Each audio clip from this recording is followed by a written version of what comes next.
Hello guys, welcome to No Harry. Today we have an incredible story for you. What if Portrait of Lily Potter woke up at Hogwarts and exposed every lie Dumbledore told about her? If you enjoy the video, please like and subscribe. Let's get into it. Chapter 1, The East Wing. The Sorting Hat had barely finished announcing Gryffindor, before Harry Potter decided he was already exhausted of being stared at. It wasn't the good kind of staring, the kind you got when you'd done something impressive. It was the kind that came with whispers and pointing and people leaning across their neighbors to get a better look, like he was something in a museum case. A specimen. The boy who lived, preserved and labeled and put on display for everyone's inspection except, apparently, his own. He sat at the Gryffindor table between Ron Weasley, who was still pink-cheeked from his own sorting, and a girl called Hermione Granger who had already started mentally cataloguing the ceiling and explaining to anyone within earshot that it was bewitched to reflect the sky outside. Harry ate. He nodded when people talked to him. He laughed when Percy Weasley made a joke about something or other. He performed Harry Potter well enough that nobody seemed to notice he had absolutely no idea what he was doing there. The Great Hall was extraordinary, obviously. He'd never seen anything like it, the candles floating in midair, the food materializing on golden plates, the 4 long tables buzzing with hundreds of students who all seemed to know exactly where they belonged. Even the ghosts drifting through the walls seemed comfortable, like haunting was a perfectly reasonable Tuesday occupation.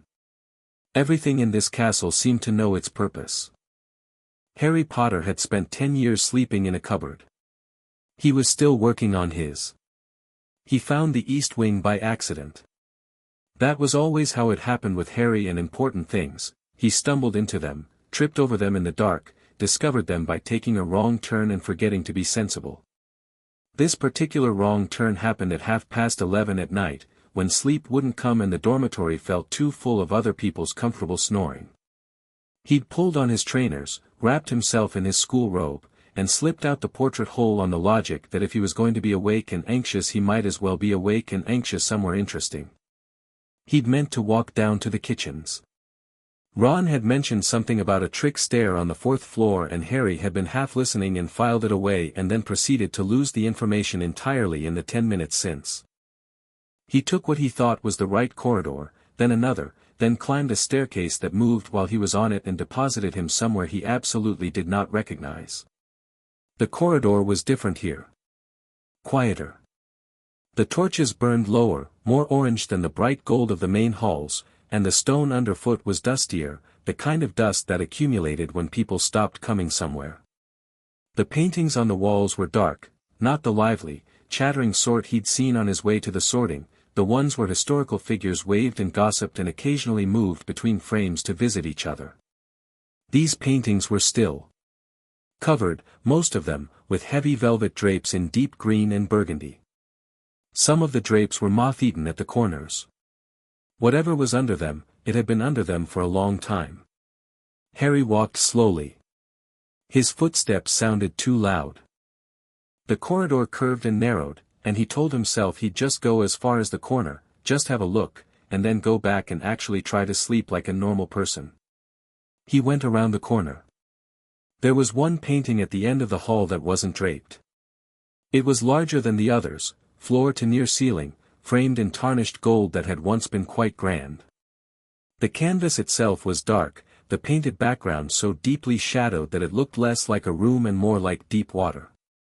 And in the center of that darkness, seated in a high-backed chair with a book open on her lap, was a woman. She wasn't moving. She sat perfectly still in the way that sleeping portraits did, or dormant ones, the magical current having gone quiet and cold inside the paint. Her head was tilted very slightly toward the book, red hair loose around her shoulders, and her face. Harry stopped breathing. He knew that face. He'd seen it exactly twice in his life, once in the mirror of Eris that he hadn't found yet, and once in a dream he'd had when he was 6 that left him crying without knowing why. He'd been told, by Aunt Petunia in her most clipped and uninterested voice, that his mother had been a redhead. He'd been told almost nothing else. But here she was, painted in oil and preserved in magic, and she looked like, Mum, he said, which was ridiculous. He knew it was ridiculous. She was a painting. Then the canvas moved. Not the subtle animation of most Hogwarts portraits, not the gentle in and out of breathing or the blinking adjustment to light. The whole painting shuddered, like something pressed against the inside of a door. The darkness in the background churned.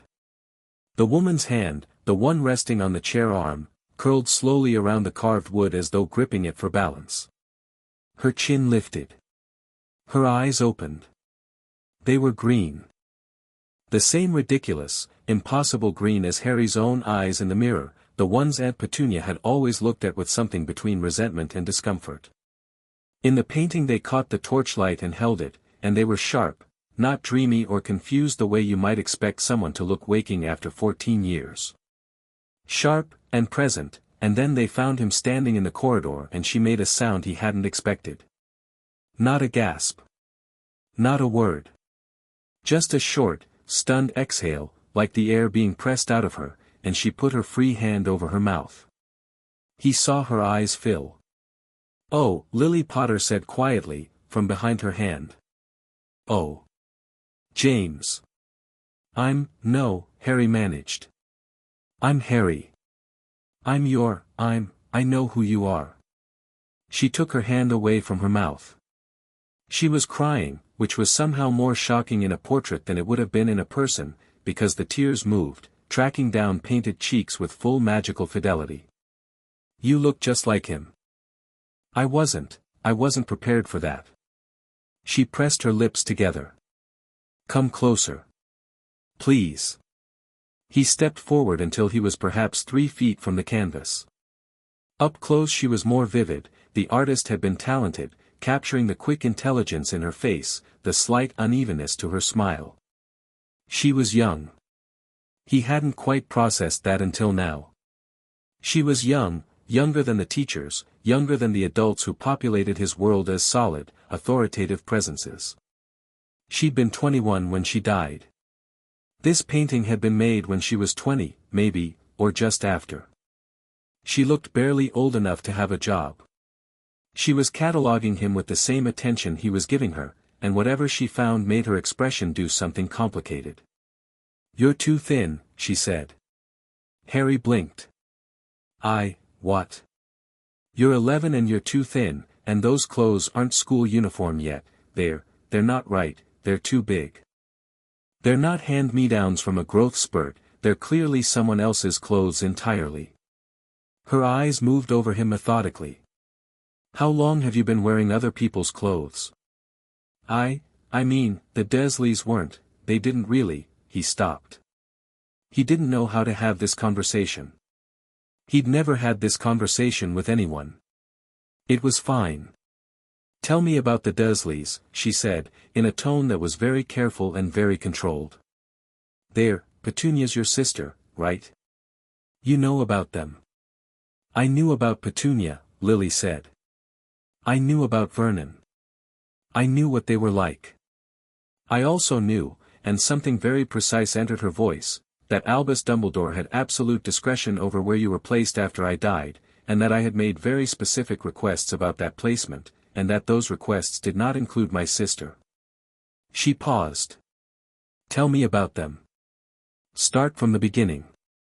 So Harry told her.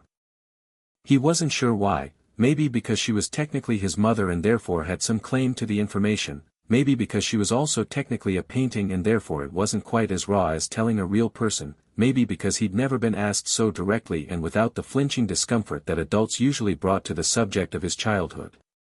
He told her about the cupboard under the stairs, and Dudley's cast-off clothes, and the birthday cakes that were zero and the Christmases that barely happened. He told her about the way Vernon looked at him like something unpleasant he was forced to tolerate, and the way Petunia barely looked at him at all. He told her about the accidental magic, the hair growing back, the teacher's wig turning blue, the time he'd somehow ended up on the school roof, and the punishments that followed. Lily listened to all of it without interrupting. Her face went very still about halfway through and stayed that way, and her hands and the painting were both wrapped around the chair arms now, white-knuckled, the book long since fallen to the painted floor. When Harry finished, the corridor was quiet for a moment. He put you there deliberately, she said. It wasn't a question. Professor Dumbledore. He left a letter, I think. Hagrid mentioned a letter. I know about the letter. I know what it said, more or less, because I know how Albus writes and I know what arguments he makes. She let go of the chair arms and pressed her fingertips together, a gesture so focused and deliberate that it looked almost like prayer. The blood protection. Did anyone explain the blood protection to you? Not really. Hagrid said something about it. The reason Voldemort couldn't, why the curse bounced back, it bounced back because I died choosing to die, Lily said flatly. I had a wand. I could have run. I didn't, because I believed that standing between Voldemort and you, choosing to be killed rather than step aside, would create a magical protection strong enough to destroy his killing curse on contact. I'd done the research. It was real magic, very old, not widely used, because it requires dying and most people find that inconvenient. The tiniest edge of dark humor in her voice, there and gone. The sacrifice protection I cast is mine. It's keyed to my love for you, to my blood, to the specific magical signature of my last act. It lives in you. It does not require Petunia. It does not require her roof. It does not require you to call her house home or sleep in her cupboard or survive her husband's contempt. Harry stared at her. What? The narrative Dumbledore built, that the blood protection required you to live with my sister, required her blood proximity to sustain and renew the magic annually, is not accurate.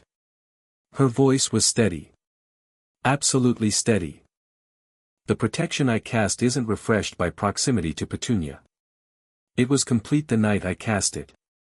It will hold until you're 17 regardless of where you sleep. She met his eyes. You spent 10 years in that house because Albus Dumbledore put you there. Not because magic required it. The torchlight crackled. Harry sat down on the stone floor, mostly because his legs made the decision without consulting him. He sat there with his back against the wall opposite his mother's portrait and stared at the middle distance and tried to organize his thoughts into something that made sense. Why, he finally said. Why would he do that? Lily's expression did something he couldn't quite read. Several reasons, I suspect. Some of them I can prove. Some of them I'm still working out. She tilted her head. The most generous interpretation is that he believed the narrative he constructed, that he convinced himself the blood proximity was necessary, and that the alternative was too dangerous. The less generous interpretation is that a boy raised by my sister, kept isolated from the magical world, kept ignorant of who he is and what he is considerably more manageable than any other kind of boy. Manageable, Harry repeated. Moldable, she said quietly. You've arrived at Hogwarts knowing almost nothing about your history, your parents, your abilities, your rights in the wizarding world. You've arrived grateful. You've arrived humble. You've arrived, she stopped herself. I'm sorry. This is a lot for your first night. No, Harry said immediately. Don't do that. Don't decide it's too much. I'm 11, not an infant, and no one has ever told me anything about anything and I'd rather know. She looked at him for a long moment. Then something in her face settled, relaxed, maybe, was the word. Like a decision made and committed to. All right, she said. Then here's what I know, and here's what I suspect, and I'll be clear about which is which. She told him about the night of October 31st from the beginning. Not Hagrid's version, which was warm and sad and incomplete, but the actual version, the week before, the fear that had moved through the Order like a current, the intelligence they'd received that someone in their inner circle was reporting to Voldemort. She told him about Sirius's suggestion to switch secret keepers, his absolute conviction that he'd be too obvious a target and that Peter Pettigrew would be safer, more invisible. She told him about James's doubts that she'd overridden because she wanted to believe and trust. She told him about the night itself, about Voldemort at the door, about the choices she made in the seconds available to her, about the fact that she had shouted for James to run and hadn't heard him answer. About the last seconds. About the green light. She told it without breaking down, which was the hardest thing Harry had ever watched anyone do. I woke up here, she said. However long ago, I don't know how long. This is the first time I've been conscious. The first time the magic has stirred enough to animate this frame. She paused. I think it's you. I think you walking into this hall tonight is what woke me. Because I'm your son. Because you're my son, and because this portrait was commissioned specifically to activate if you ever needed me and came looking. Her voice was entirely steady and entirely impossible to listen to at the same time. Someone arranged for this portrait to be painted. I remember sitting for it. James thought I was being morbid. I told him. She stopped, and in the stopping was everything. I told him that I was a first-generation witch in a war and that being practical wasn't the same as being pessimistic. Who commissioned it? Elphias Doge, I think. He was a friend of Dumbledore's and a member of the Order, but he had something of his own conscience about how we were being used. He never said anything directly. She looked at the frame around her painting, the tarnished gold, with a slight frown. It was meant to be hung somewhere you would find it. Somewhere accessible. Instead it's been in this corridor for, she looked at Harry. What year is it? 1991, Harry said. September the 2nd. 14 years. She said it quietly. Tucked away in a corridor no one uses, with the rest of the covered paintings. And Dumbledore is still headmaster. Yes. Of course he is. She was quiet for a moment. Then she shook herself, a small physical adjustment that Harry recognized instinctively as someone pulling themselves together, and she said, in a completely different tone, practical, forward-moving, who are your friends? Tell me about the people you've met. He told her about Ron and Hermione, which made her smile genuinely for the first time, a quick, lit-up smile that transformed her face and hit him somewhere behind the ribs. He told her about Hagrid, and she nodded, warm and unsurprised. He told her about the sorting, about Draco Malfoy offering to shake his hand on the train and Harry not taking it, about the way the Slytherin table had watched him at dinner. Lucius Malfoy's boy, she said, when he mentioned the Malfoy name. You knew him? I knew of him.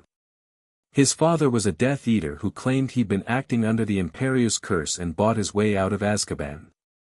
Precise, factual, no particular venom. The family is very old money, very traditional views.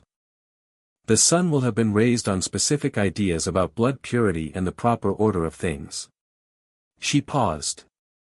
Don't dismiss him entirely. People raised in those beliefs sometimes find their way out. But watch what he does, not what he says. You sound like a teacher. I was going to be one, actually. Something flickered behind her eyes. Before the war made that impractical. She looked at him steadily. What subject? Charms, I thought. Or transfiguration. The flicker again. It doesn't matter. Listen, Harry. There are things I need you to do. Not frightening things, just practical things. Can you come back tomorrow night? Yeah, he said immediately. Yes, absolutely. Good. And, this is important, don't tell anyone you found this portrait. Not yet. Not until I understand the shape of things better. She met his eyes. I need to speak to some of the other portraits first. Get a sense of the landscape. Information travels through the portrait network here the way gossip travels through a school, quickly and not always accurately, but you can extract the true shape of things if you know the right questions. There are portraits that will talk to you. Collaborate with you. Portraits of people who had their own concerns about Albus Dumbledore's methods, yes. A small, slightly dangerous smile crossed her face. The dead are remarkably talkative, Harry, when someone finally asks the right questions. He stood up slowly, his knees stiff from the cold stone floor. He looked at her for a long moment, his mother, who was 20 years old in oil paint, who had been sealed in a dark corridor for 14 years, who had woken up to discover her son had spent his childhood in a cupboard, and didn't quite know what to say. She seemed to understand this. "I'm not going anywhere," she said, quietly. "I'll be here tomorrow. And the night after." She paused, and something softer moved through her expression, something she let him see deliberately. "I know this is strange. I know I'm not the same as having a mother, not really. But I'm your mother and I'm here, and I'm very glad you took a wrong turn tonight." Harry swallowed. "Me too," he managed. "Get some sleep," she said. "You've got charms tomorrow morning, first years. McGonagall will have handed out timetables at dinner. Sleep. Eat breakfast. Come back tomorrow night." "How do you already know the timetable?" "I'm a painting in a school. I've been listening to the castle breathe for 14 years. She raised an eyebrow. "Go to bed, Harry." He went. But he paused at the corner of the corridor and looked back, and she was watching him go, not sad, not broken, just present and watchful and unbearably, undeniably real. He lifted a hand. She lifted hers from the chair arm, a small wave, and the candlelight in the painting shifted gold around her. He found his way back to Gryffindor Tower in a kind of daze, moving on automatic while his mind turned over everything she'd said with the systematic attention of someone trying to build a complete picture from separate pieces. The blood protection. Petunia's house. The word manageable. 14 years in a dark corridor. He was in his bed and pulling the curtains closed when he realized something that stopped his hands mid-motion. She hadn't cried again after that first moment. She'd talked. She'd been clear and sharp and specific, and she had 14 years of sealed-in silence, and she had used every second of their conversation to learn, to analyze, to plan. Harry pulled the curtains closed and lay in the dark with the sound of 5 other boys sleeping and thought that he understood, now, in a way he hadn't before, why Voldemort had wanted her dead specifically. He fell asleep faster than he expected. For the first time since arriving at Hogwarts, the castle felt less like a stage set and more like somewhere he might actually belong. In the East Wing corridor, Lily Potter sat in her painted chair with her eyes open and her expression very thoughtful, and began to move. Not physically, the portrait was fixed, the canvas bounded by its frame. But the magic of a Hogwarts portrait was not limited to the frame it hung in. She'd known this, distantly, the way you know things about a mechanism you haven't yet operated. Now she tested it. She reached sideways through the paint, through the enchanted substrate of magical canvas, feeling for neighboring frames the way you'd feel for a wall in the dark. The covered portraits in this corridor were mostly dormant, sleeping figures, the magical current thin and slow. She worked her way past them without disturbing them, moving deeper into the network, feeling for something active, something with a mind still ticking. She found it 3 corridors away. An old man in a painting of a study, sitting very upright in a painted leather chair with a glass of painted brandy that he was not drinking. He had the alert, slightly guilty expression of someone who has been listening for a long time and knows they've been caught. "Hello, Everard," Lily said. Former Headmaster Sir Everard, portrait resident of Hogwarts for over 2 centuries, startled enough to spill his painted brandy over his painted waistcoat. He looked at her with wide eyes. "Lily Evans," he breathed. "Lily Potter, actually. And yes, I'm awake." She settled comfortably into her chair. "Now. I need you to tell me everything that's happened in this school in the last 14 years, and I need you to start with anything that involves my son." Sir Everard opened his painted mouth. Then he closed it again. Then he looked over his painted shoulder, a habit, she supposed, from years of caution, and turned back to her. "I wondered," he said, when someone was finally going to ask. "Well," said Lily pleasantly, "someone is asking now. Go ahead." And so Everard talked. He talked for the rest of the night while Harry Potter slept in Gryffindor Tower and Albus Dumbledore reviewed his notes in his circular office, and the castle settled around them all in the particular deep quiet of places that hold secrets, and the torches in the East Wing corridor burned low and orange and steady, and Lily Evans Potter, 20 years old in oil paint and very much awake, listened to everything. In the painted darkness behind her, the high-backed chair cast a long shadow. And Lily's eyes were bright and still and absolutely, precisely calculating. She had a lot of work to do. Chapter 2, What she remembers. The thing about Hogwarts portraits was that they gossiped. Not in the petty, small-minded way of people with nothing better to do, in the way of witnesses.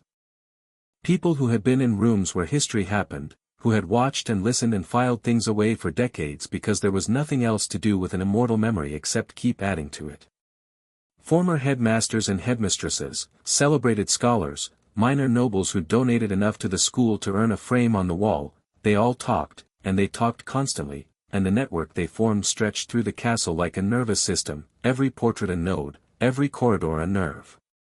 Lily had spent the night learning to use it. By the time the first grey light of morning pushed through the narrow east wing windows, she had spoken to 11 portraits, cross-referenced 4 separate accounts of the same events, identified 3 sources she didn't trust and 2 she did completely, and built a rough architecture of the last 14 years in her mind that was, frankly, worse than she'd imagined. Not all of it. Some of it was simply the ordinary passage of time, students coming and going, Quidditch seasons, exams. 2 portraits, a pair of medieval herbologists who shared a double frame and bickered constantly, had spent most of the 80s cataloguing the castle's plant life from their window view and had nothing useful to offer except a surprisingly detailed account of the Whomping Willow's growth patterns. But the rest of it. Everard had been the most useful. He was 300 years of institutional memory compressed into a slightly pompous former headmaster who had the particular courage of someone with nothing left to lose, and he'd held nothing back once he started. He talked about the years after Voldemort's fall, the celebrations, the declarations of victory, the way the whole magical world exhaled at once. He talked about the growing whisper network that Harry Potter was alive and living somewhere in England, the deliberate official silence about his location, the way Dumbledore had shut down every inquiry from every quarter. The Wizengamot had asked, twice. The Ministry had made noises about proper placement and wizarding guardianship. Dumbledore had cited the blood protection, the necessity of secrecy, the danger of Voldemort's remaining followers. He'd cited it so thoroughly, and with such absolute conviction, that everyone had stopped asking. He believed it, Everard had said, carefully. I want to be fair to him. I believe he believed the blood protection required the Dursley placement. But I also believe, he'd paused, swirling his painted brandy thoughtfully, that he found the conclusion very convenient, and that he did not look as hard as he might have for evidence that contradicted it. When has Albus ever looked hard for evidence that contradicted something he'd already decided? Lily had said. Everard had smiled, a little sadly. He is a great man, Lily. I know, she'd said. Great men cause the most damage when they're wrong. Now the castle was waking up. She could feel it. Not literally, but the portrait network carried vibration the way a spider's web carried the impact of a fly. Doors opening, footsteps, voices.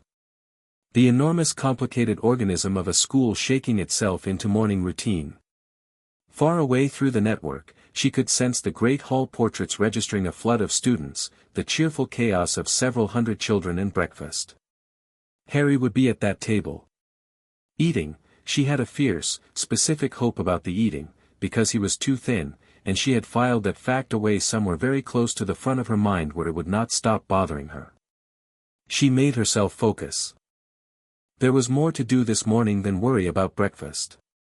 She reached for the portrait 2 corridors east, a small watercolor landscape painting of the Scottish Highlands that contained, incongruously, a tiny figure of a woman sitting on a painted rock watching a painted loch. The woman's name was Rowena, not that Rowena, but a 17th-century cartographer whose hobby had apparently been watching water. She was quiet, observant, and had a direct sight line to the corridor outside the Transfiguration classroom. McGonagall's schedule today, Lily said. Can you see her timetable board? Second-year Slytherin's first thing, Rowena said, in her thin, reedy voice. Then a gap at 10. Then first-year Gryffindors at 11. Harry's class. When she's in her office during the gap, do you have contact with anyone who can reach her office portrait? There's a small pen and ink of the Hogwarts founders that hangs to the left of her fireplace, Rowena said. The Gryffindor figure tends to be communicative. Of course he did. Can you relay a message? I can try, Rowena said, with the mild tone of someone who was not going to make promises. What's the message? Lily thought about it carefully. She'd been thinking about McGonagall since Everard mentioned her, the things Everard had said, and hadn't said, about the deputy headmistress. McGonagall had been the one to leave the Hogwarts letter with the Dursleys when the first 11 didn't arrive. She'd been the one to go with Dumbledore to Privet Drive on November 1, 1981. She'd been the one who'd sat watching the house all day in her animagus form, watching the Dursleys and not liking what she saw, and then, according to Everard, had raised her concerns with Dumbledore and been dismissed and had, ultimately, stepped back. She had loved Lily. Lily knew that. She'd been their head of house, then their teacher, then their colleague in the order, and she'd loved them, James and Lily both, the way McGonagall loved all her best students, fiercely, gruffly, never quite admitting it until it was too late. She'd sent Lily flowers when Harry was born.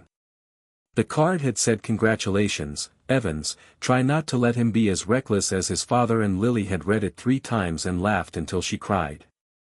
The question was not whether McGonagall had loved her. The question was whether McGonagall's love was strong enough to crack 14 years of deference to Dumbledore's authority. Tell the Gryffindor figure this, Lily said. Tell him to tell Professor McGonagall that Lily Potter's portrait is active and awake in the East Wing corridor, 3rd door past the tapestry of Barnabas the Barmy.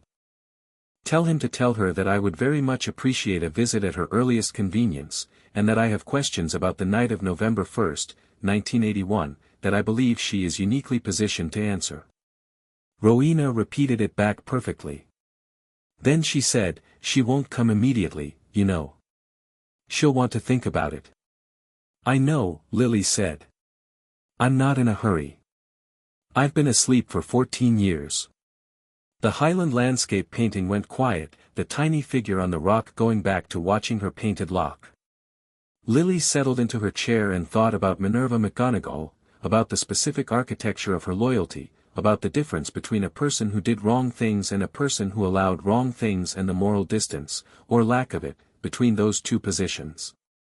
She was still thinking about it when the castle noise shifted, and she felt through the network the particular quality of silence that meant a class was in session somewhere nearby.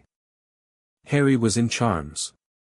She knew this not because she could reach the Charms classroom, that portrait network branch was less reliable, the corridor portraits older and less talkative, but because Everard had the schedule memorized and had passed it along with the cheerful efficiency of someone who'd spent centuries keeping track of things.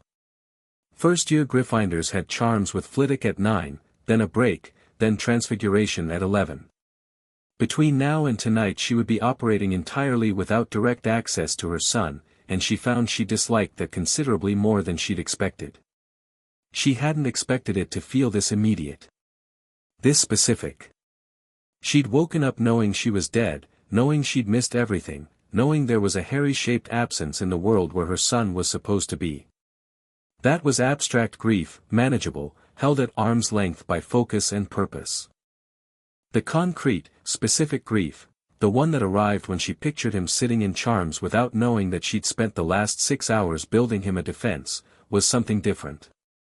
It sat behind her sternum like a stone.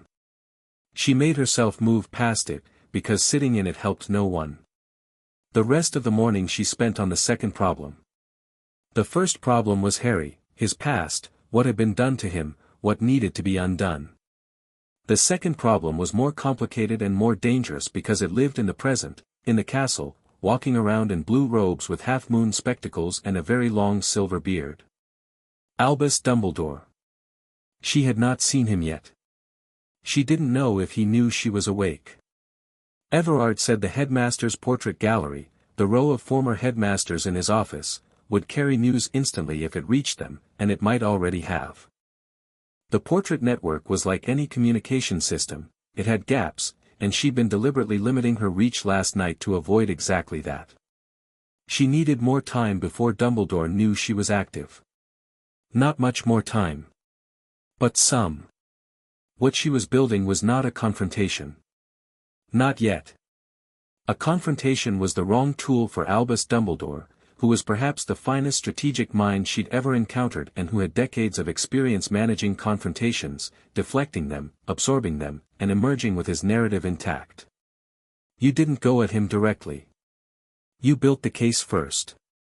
You made sure the evidence was solid and the witnesses were in place before you said a word, because once he knew the challenge was coming he would move to shape the conversation, and he was very good at shaping conversations.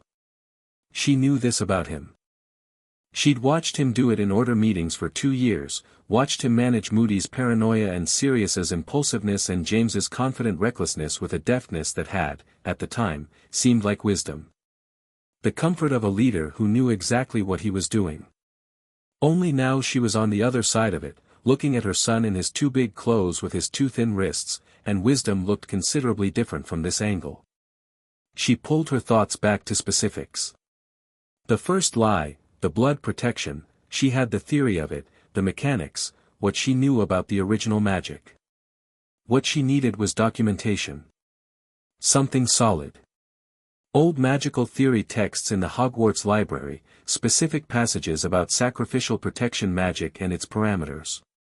She couldn't access the library herself. But she knew someone who could. She reached for the network again, feeling for a specific connection, a formal portrait in the library's restricted section, a 16th-century magical theorist whose area of expertise had been, by remarkable coincidence, ancient sacrificial magic. His name was Aldrich, and he was pompous and territorial about his painted study full of painted books, but he was also deeply, personally invested in the accurate representation of his own work, and the idea that his scholarship was being misrepresented to justify a child's poor living conditions would offend him enormously. Aldrich, she said. A long pause. Then, with great dignity, who is this? Lily Potter. I need you to look up something in your painted library. Another pause, longer this time. Then, with the specific tone of a man who has been waiting for someone to ask him about his area of expertise, what specifically? Sacrificial protection magic. Book 4 of your own collected works, I believe. The chapter on the parameters and duration of maternal sacrifice protection. I need the exact language. A brief silence. Then the soft rustling of painted pages. Aldrich cleared his throat and read. She listened to every word. By the time he finished, she had what she needed. The text was unambiguous, she'd read it herself, years ago, had based her plan for October 31st on it. The protection was cast at the moment of death. It lived in the surviving child. It did not require the child to maintain proximity to any blood relative because the magic was internal, not locational. The surviving relative connection was a theoretical secondary strengthening mechanism, theoretical, contested even in Aldrich's own footnotes, never empirically established. Dumbledore had taken a footnote. He'd taken a contested, theoretical footnote from a secondary source and built a decade's worth of child placement policy on it. Well, Aldrich said, when she'd been quiet for a moment. There's something satisfying about one's work being confirmed, even under circumstances such as these. Thank you, Aldrich. Don't thank me. Write me into your story properly when you tell it. I'm tired of being a footnote myself. She laughed, which surprised her. Done, she said. She was still building the architecture of the second problem when she felt the shift in the network that meant someone was moving through the East Wing corridor. She sharpened her attention to the portrait itself, away from the network, back to the physical canvas and its limited field of vision. The footsteps were precise. Even. Not Harry's. Harry walked with the slightly tentative quality of someone who still wasn't sure they had the right to take up space. These footsteps were the footsteps of someone who had never, in 60-odd years, questioned whether they had the right to be anywhere. Minerva McGonagall appeared at the end of the corridor. She stopped when she saw the portrait. Or rather, she stopped when she saw the portrait animated, when she saw the figure in the frame sitting upright and awake, green eyes catching the light, watching her approach with an expression of complete calm. McGonagall had aged.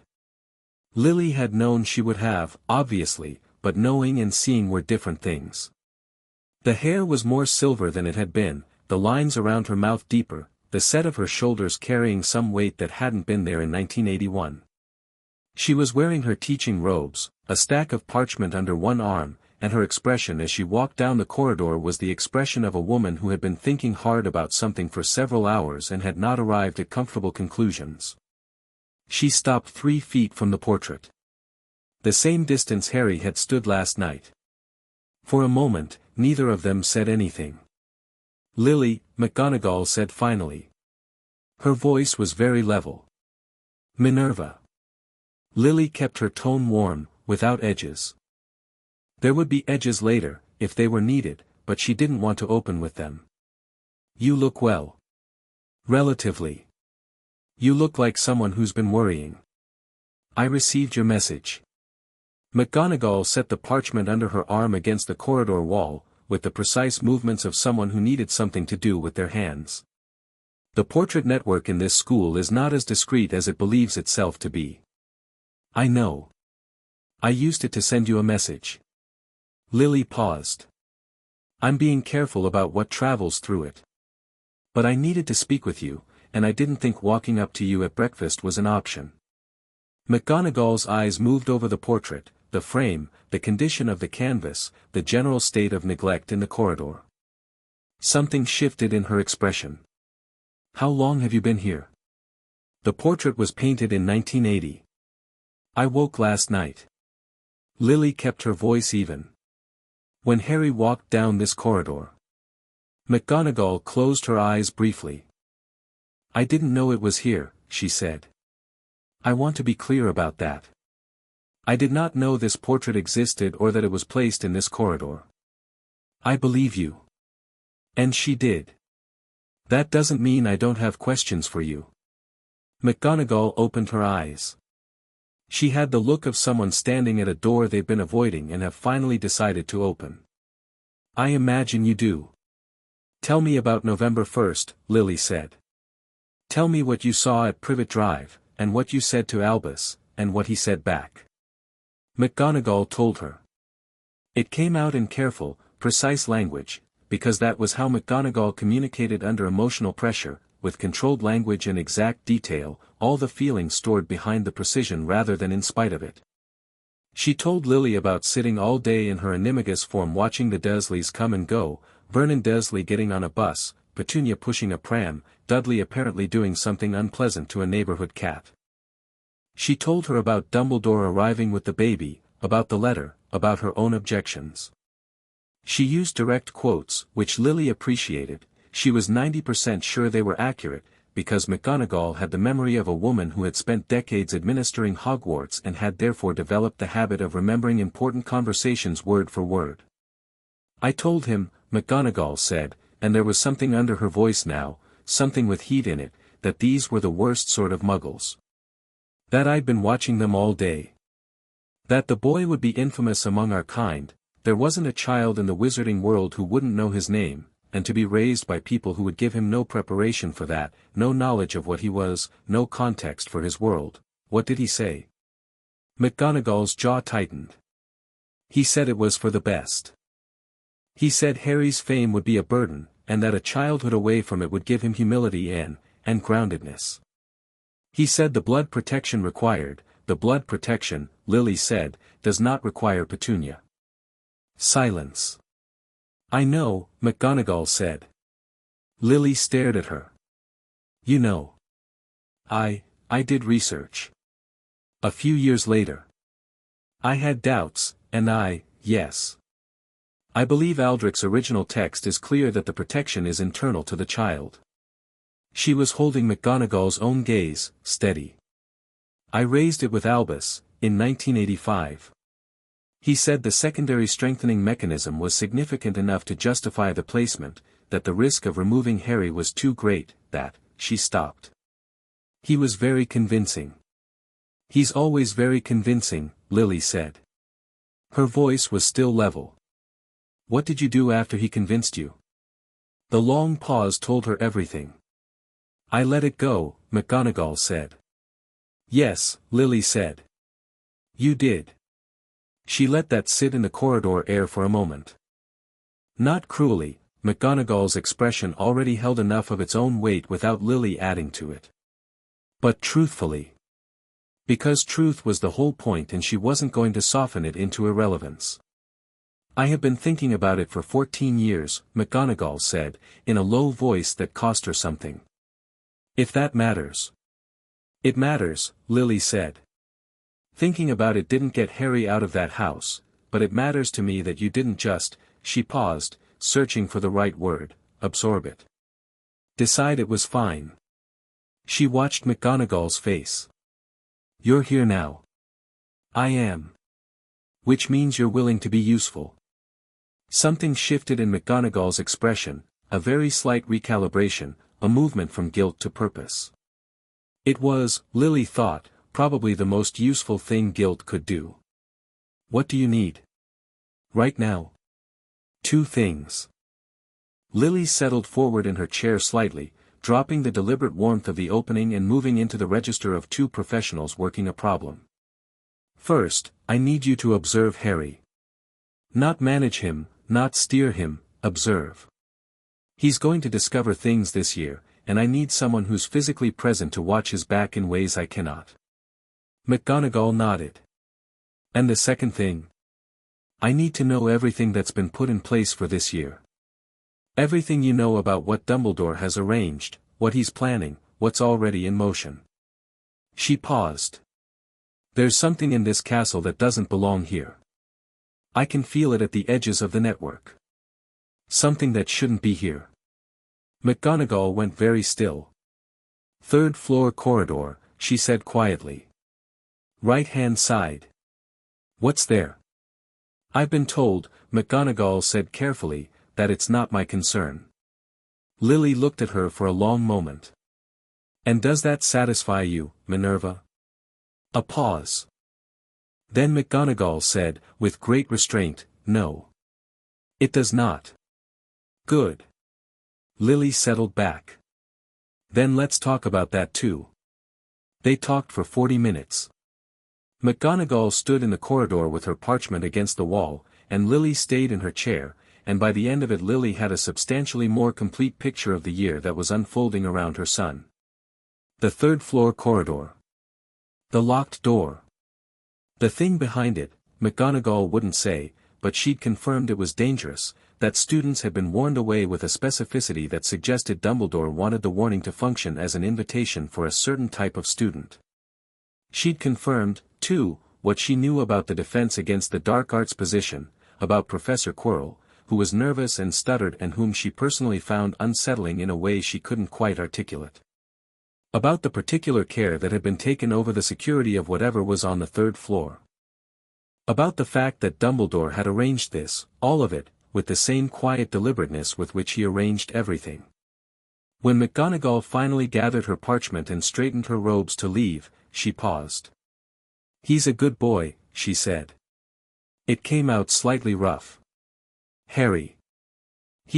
I sorted him last night, and there's something very James about him, but there's something else too. Something that's all his own. I know, Lily said. I can see it. I'll watch him, McGonagall said. You have my word. She left, her footsteps precise and even going away down the corridor. Lily watched her go and thought about the specific texture of someone realizing, finally, that they'd been standing by long enough. Better late than never. But not by much. Harry arrived at 10:30 that night, which was earlier than she'd expected.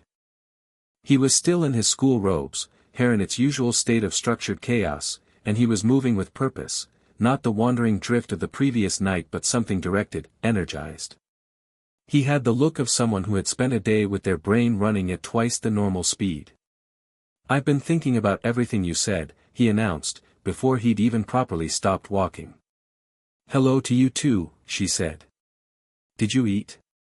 Yes, I had. There was a big thing of shepherd's pie at dinner. I had 2 plates, 2 plates is fine, yes, proceed. He dropped to the floor cross-legged in front of her portrait, apparently the floor was just where they sat now, which was fine. She'd spent all day in a chair, and said, the blood protection. What you said about it being internal, about it not needing Petunia's house. How do you know? Not that I don't believe you, I just, if I'm going to argue this with anyone I need the actual evidence. She told him about Aldrich, about the text, about the exact language of the original theory. She watched his face while she talked, the way he tracked details, filed them, connected them. He was quick. She'd known he would be, obviously, had expected it in the general way you expect your own child to be intelligent. But watching it in real time was something else. So Dumbledore used a contested footnote, Harry said slowly. To build policy that kept you at the Dursleys for 10 years, yes. Do you think he knew it was contested? She looked at him. What do you think? He thought about it seriously, which she appreciated. He didn't just default to the easy answer. I think, he said slowly, that he's smart enough that if he looked at Aldrich's original work at all, he'd have seen the footnote debate. Which means either he didn't look, or he decided the contested theory was good enough to use. He paused. Neither of those is very good. No. Which is worse? I think they're equally bad, Lily said. A man in his position who doesn't look before making a decision that affects a child's entire childhood is negligent. A man who looks and uses the weaker evidence because it supports the conclusion he'd already reached is dishonest. Take your pick. Harry was quiet for a moment. Then he said, very carefully, he's not evil, though. Is he? She looked at him steadily. No. He's not evil. He believes everything he does is for the greater good, and he has enough genuine goodness that the belief isn't entirely wrong. That, she added, is what makes him actually dangerous.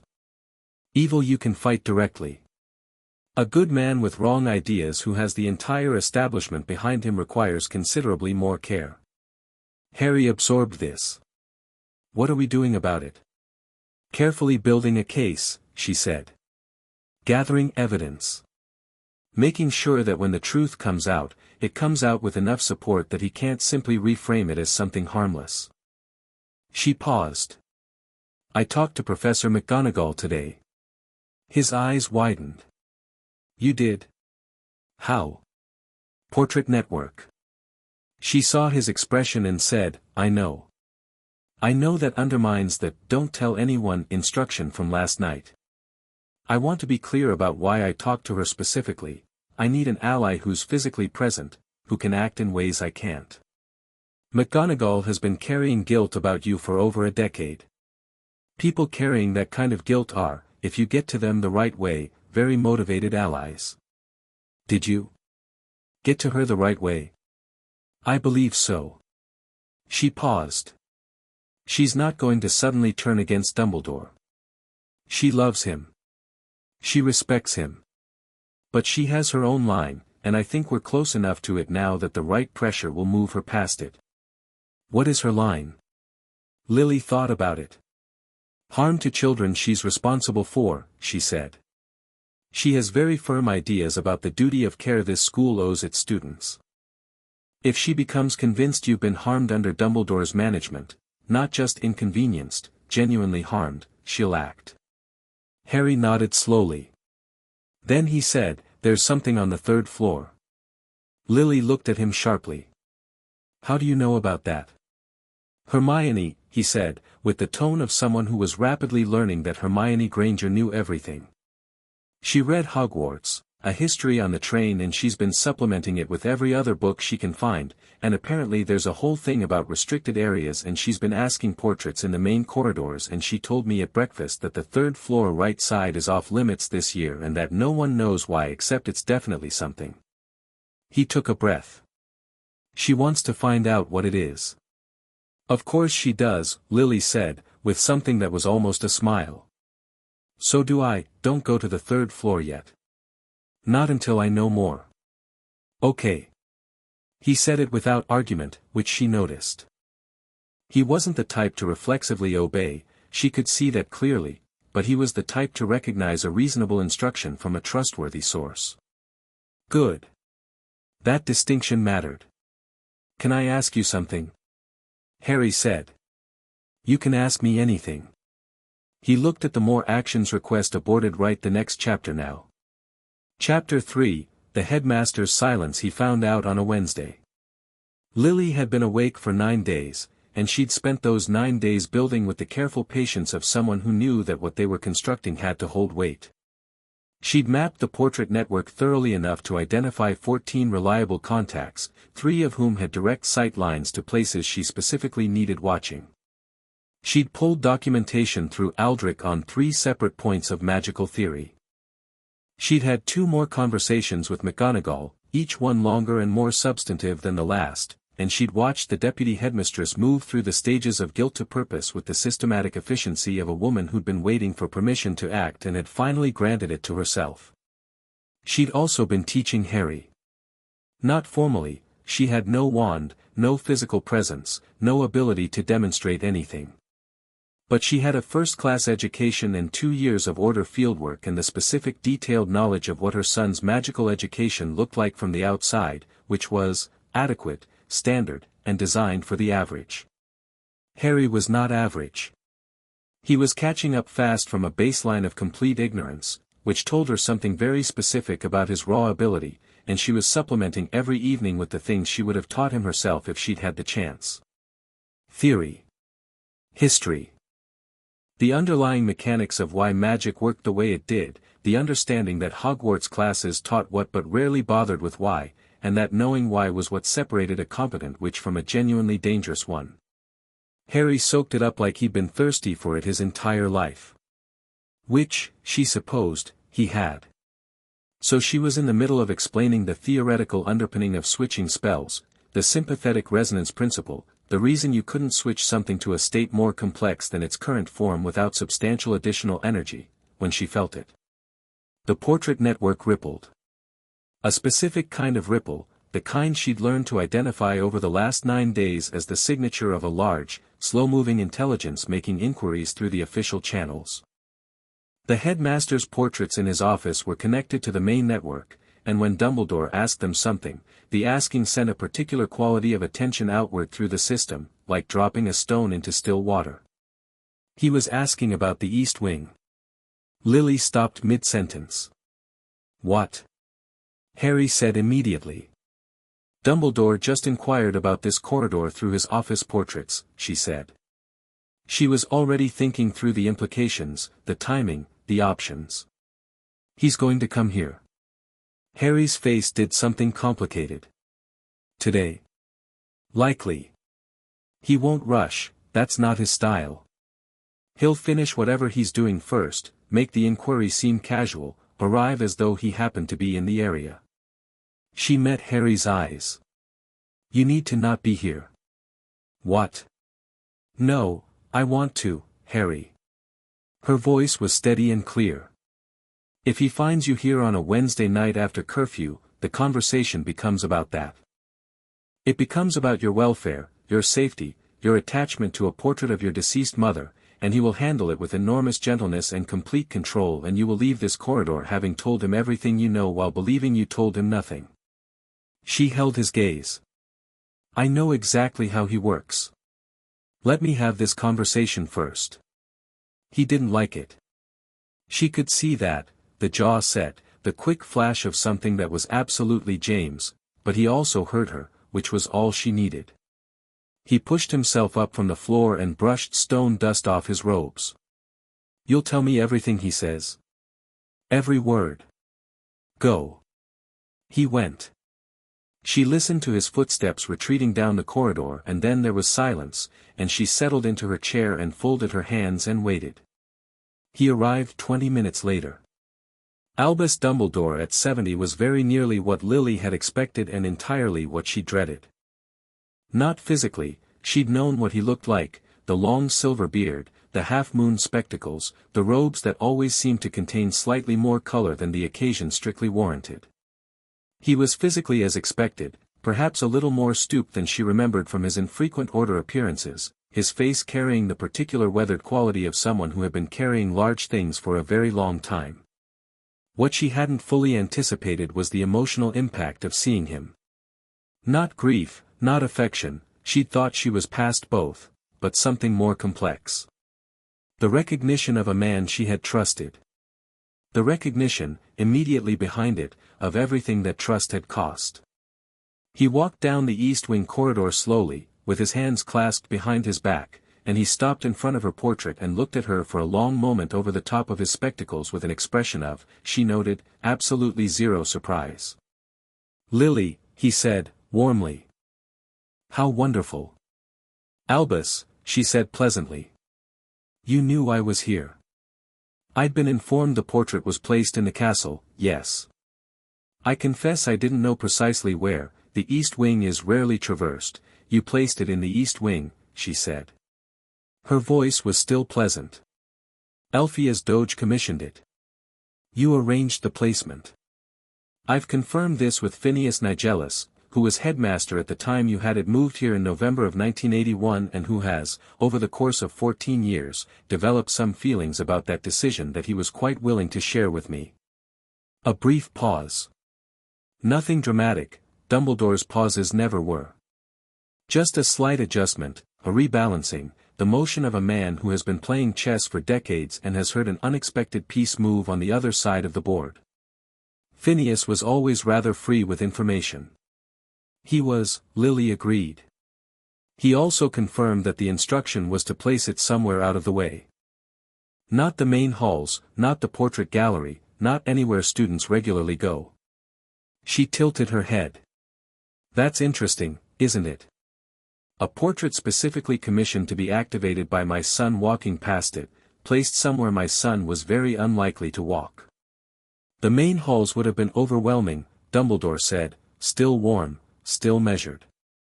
"An animated portrait of a recently deceased student's mother, visible to the entire school population, that's a good argument," Lily said. "It's also not the real reason, but it's a very good argument. How long did it take you to arrive at it just now?" Silence. Dumbledore looked at her over his spectacles with an expression that she could not quite read, which was itself information. She'd been able to read him reasonably well in 1981. The fact that she couldn't now meant either he'd gotten better at concealment or she'd gotten better at noticing it. She suspected both. "You're very composed," he said, with what sounded like genuine respect. "I've had 9 days to prepare," she said. "And I didn't spend them sitting still." She let that land, then moved forward before he could respond to it. "Let me tell you what I've been doing, Albus, and then I'd like you to tell me where I've gotten things wrong, and then we'll see where we are." She told him. Not everything, she had no intention of showing him the full shape of what she'd built, not yet, but enough to establish the territory. The blood protection research. The primary text versus the footnote. The parameters of the sacrificial magic and what they actually required. She walked through it the way she'd walked through arguments in order meetings, methodically, without heat, building each point on the previous one. He listened. He had always been an exceptional listener, which was one of the things she'd admired about him and one of the things that made him so effective at managing people. He made you feel heard, which made you feel trusted, which made you lower your guard. She kept her guard exactly where it was. When she finished, Dumbledore was quiet for a moment. His expression was thoughtful. Not caught out, not defensive, thoughtful. It was, she realized, perhaps the most frustrating possible response, because it was genuine. He was actually thinking about what she'd said. "The secondary strengthening mechanism," he said finally. "Contested," she said. "Theoretically," he said. "The theoretical contestation doesn't negate." Aldrich wrote the footnote himself and included it as a point of ongoing debate specifically because he didn't consider it established. His words, Albus. I can quote them. "Lily." He said her name with enormous gentleness. "I understand why you're angry. Losing those years, waking up to discover, I'm not angry," she said. He stopped. "I was going to say," she continued, at the same measured pace, that I understand why you made the decisions you made. I can see the shape of your reasoning. I can see where the genuine concern ends and the convenient conclusion begins, and I can see that you've been carrying those decisions for 14 years with the quiet certainty of a man who has made peace with difficult choices. She held his gaze. What I'm asking you to do right now is to make that argument to my face. Not to the Wiesengemot, not in a letter, not through 14 years of official silence. To me. To Harry's mother. Make the argument. Another pause. Longer this time. Dumbledore walked to the wall opposite her portrait and turned, leaning his back against the stone, his hands clasped in front of him now instead of behind. It was a small change in posture that meant something. She'd watched him do it in order meetings when he was about to say something he'd thought hard about. The threat, he said, was not entirely gone. I know. Voldemort's followers, the ones who weren't captured, the ones who claimed coercion, the ones you allowed to claim coercion and walk free, yes. I know about that too. A brief stillness. Then, Harry, raised in the wizarding world, would have been famous in a way that invited attention. Dangerous attention. From the remnants of Voldemort's circle, from people who wanted to possess the boy who lived for their own purposes, from people who wanted to manage him for their purposes, Lily said. Yes. I've thought about that argument too. She kept her voice completely even. The answer to, Harry is famous and that fame makes him a target, is not, put Harry in a cupboard with people who despise him until he's sufficiently unaware of his own history to be safely delivered to a school where his fame still exists, unchanged, waiting for him. The danger you were protecting him from didn't diminish, Albus. It just waited. He needed to be unknown, he needed to be prepared. The evenness was still there but something had sharpened under it, something with an edge. He needed to know who he was, what had happened to his family and why, what the wizarding world was and how to navigate it. He needed parents, or failing that, a guardian who understood what he was walking into.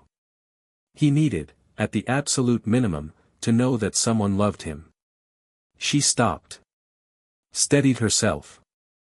What he got was a cupboard. Dumbledore was quiet.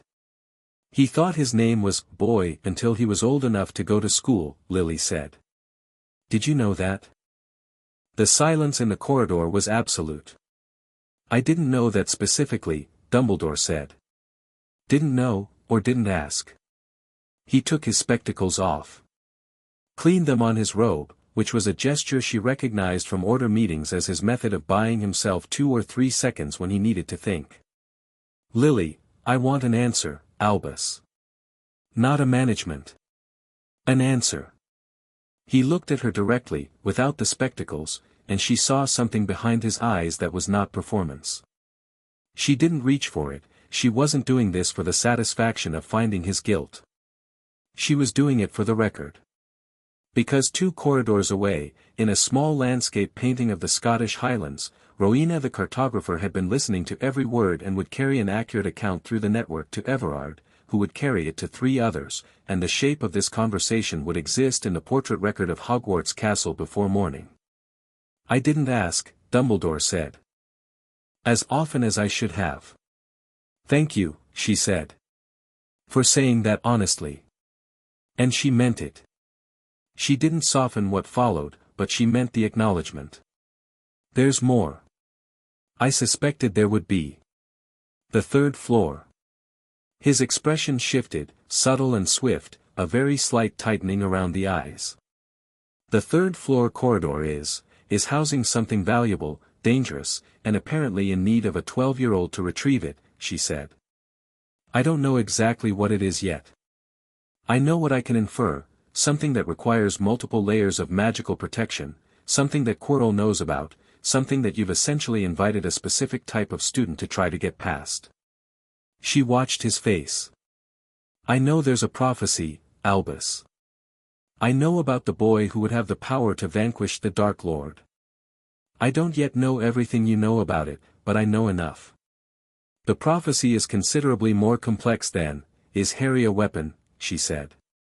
Flat. Direct. No decoration. Dumbledore said nothing. That's not a rhetorical question, Lily said. I'm asking you directly. Is my son being positioned as a weapon? A tool that exists to resolve the Voldemort problem? Is his education, his safety, his entire experience of this school and this world being arranged with that end in mind? He is a boy, Dumbledore said, firmly and, she thought, honestly. First. Always. But. The corridor was very quiet. But there are things in motion, Dumbledore said slowly, that I cannot stop. Prophecy is not prescription, but it is, there are forces at work that, then tell me. She leaned forward in the chair. Tell me what's in motion. Tell me what you know about Voldemort's current state, about what happened to him that night, about what comes next. Tell me what the plan is for my son and let me tell you whether I think it's adequate. This is not something I can, Albus. Her voice cut cleanly across his. Not loud. Not angry. Precise. I am his mother. I am not a parent you can reassure and dismiss. I am also the woman who designed the magical protection that saved his life, that you have been using as the foundation of a decade's worth of decisions, and I am telling you that I will find out everything in time regardless, the only question is whether I find it out with you or around you. She held his gaze. I would very strongly prefer the former. But I'll manage with the latter. A long silence. The torches burned low and orange. Somewhere distantly in the castle, a door banged. Dumbledore put his spectacles back on. He looked at her for a long moment with an expression she recognized from order briefings, the expression of a man making a genuine calculation, not a performance of one, weighing actual variables with actual care. I'll come back, he said. Tomorrow evening. I'll tell you what I can. And the things you can't. I'll tell you those too, he said, after a brief pause. You're right that you'll find them otherwise. And you are correct that you deserve to know. She kept her expression measured.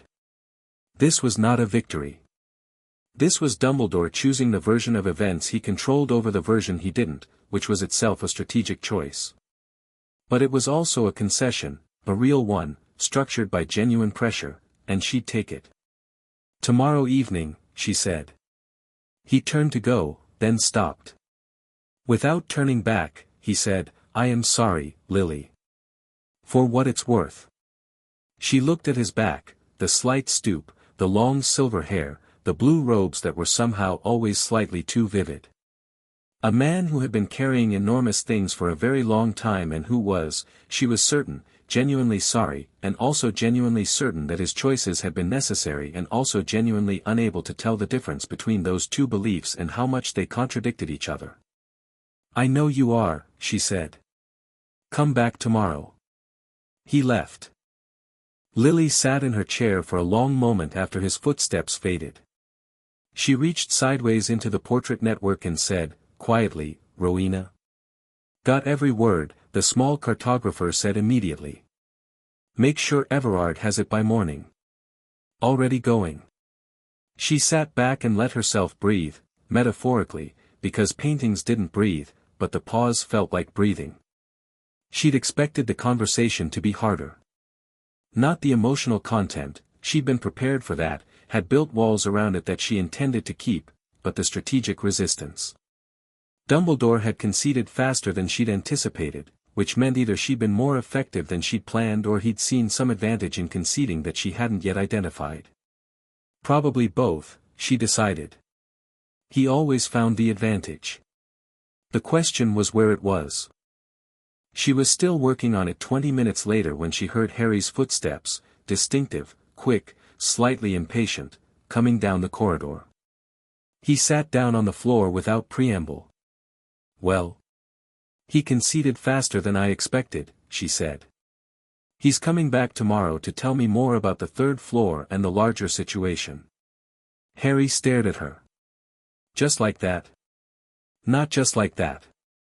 I built 9 days of documentation and ran a 20-minute argument that I've been preparing since the second night I was awake. She paused. Also, the conversation was overheard and he knew it, which removed the option of later claiming it went differently. You set it up to be overheard? I set everything up to be witnessed, she said. That's the whole principle, Harry.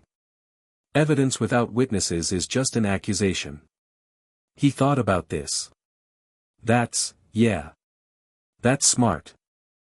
He looked at her with an expression she was starting to recognize, the one he got when he was absorbing something quickly and filing it. What do you think he'll actually tell you tomorrow? More than he wants to. Less than everything. And I'll spend the time between now and then finding out the gaps so I know where he's lying by omission. She looked at him steadily. Now. While I have you here. I need to ask you something about school, and I need you to answer honestly. He straightened slightly. Okay. Quirrell, she said. His face did something immediate and telling, a quick involuntary reaction, almost like flinching, there and gone. Don't manage it. What do you feel when you're near him? Harry rubbed the back of his neck. It's weird, he said carefully. It's like, at the Halloween feast, Ron dared me to walk past the staff table really close, just to see, and when I got near Quirrell my scar, he stopped. Your scar hurt, she said. He looked at her. You know about the scar? I know what made it. She kept her voice very steady. And I have a theory about why it hurts near Quirrell that I want to confirm before I tell you, because I don't want to frighten you with a hypothesis. She met his eyes. Stay away from him. Not obviously, don't make it a thing he notices. Just don't put yourself in unnecessary proximity. Why? What do you think is, trust me for one more day on this one, she said. I'll have more by tomorrow night. He held her gaze for a moment, and she could see him calibrating, deciding, consciously, to extend trust on the basis of everything she'd demonstrated so far. That was a real thing. A learned thing, not automatic, not blind. It meant he was thinking rather than just obeying. Okay, he said. Good. She shifted forward. Now. Tell me how charms went today. He told her. Flitwick had introduced Wingardium Leviosa, and Harry had got it on the third try, and Hermione had got it on the first and then spent the rest of the lesson helpfully demonstrating to anyone who wanted assistance, and Ron had made a remark about it that had apparently not gone over well, and the whole dynamic between those three was building towards some kind of inflection point. What did he say? Lily asked. Harry repeated it. Lily pressed her lips together. He needs to apologize, she said. Not because it'll fix the dynamic immediately, but because learning to apologize when you've been an idiot is a genuinely important skill and this is a good moment for it. Harry looked slightly uncomfortable. He's my friend. He can be your friend and still be wrong. She raised an eyebrow. Tell him. Nicely. He'll do it. Harry looked skeptical. You're very confident about someone you've never met. I know the type, she said, and something warm moved briefly through her voice. I grew up with your father.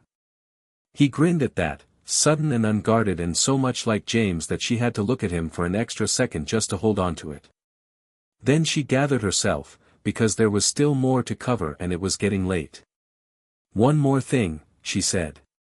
The third floor.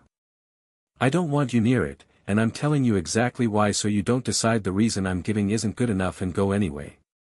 Fair, he said, with the tone of someone who recognized they'd been accurately read. Something is being kept there. Something Voldemort, or someone acting for Voldemort, wants to get to. The security is substantial but it is not, I'm fairly certain, designed to stop a determined adult. It's been designed, she stopped, and the edge in her voice was very controlled now, very cold, with a first-year student in mind. With you in mind. Harry stared at her. It's a trap. More of a test, she said. Which is possibly worse. A trap doesn't care if you pass. A test is only useful if you actually go through it. She watched his face. I'm not telling you this to scare you.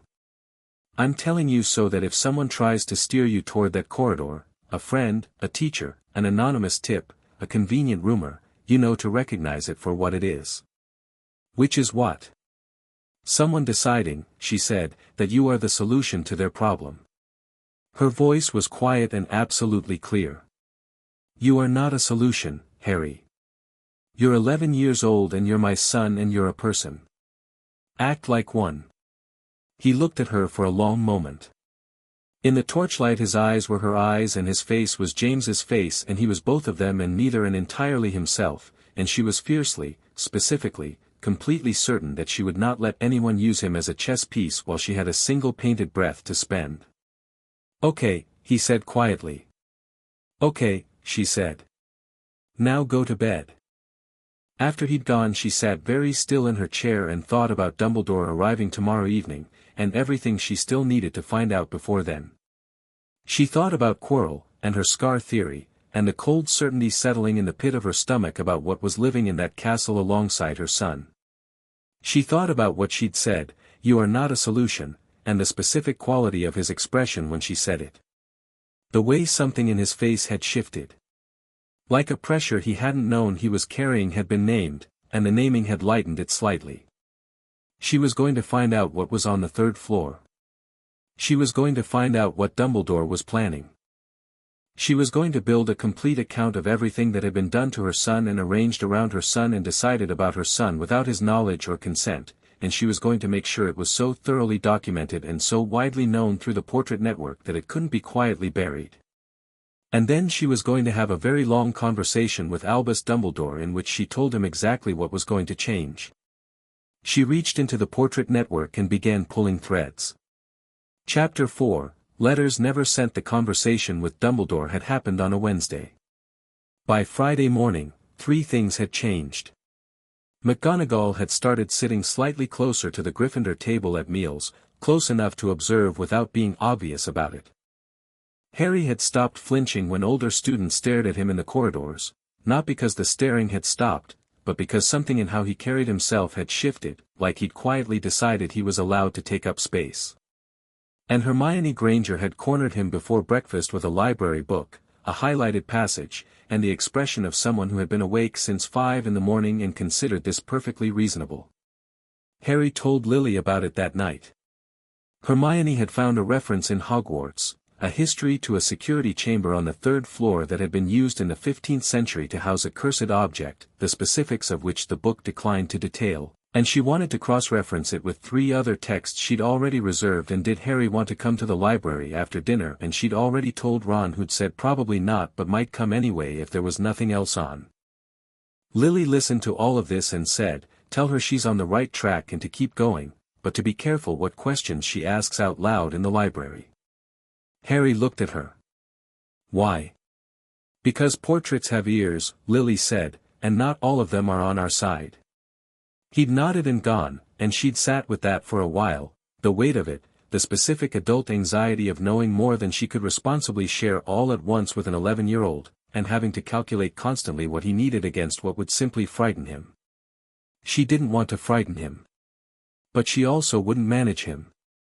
The balance between those 2 things was very fine and she was recalibrating it constantly. Dumbledore came back that Thursday evening as promised.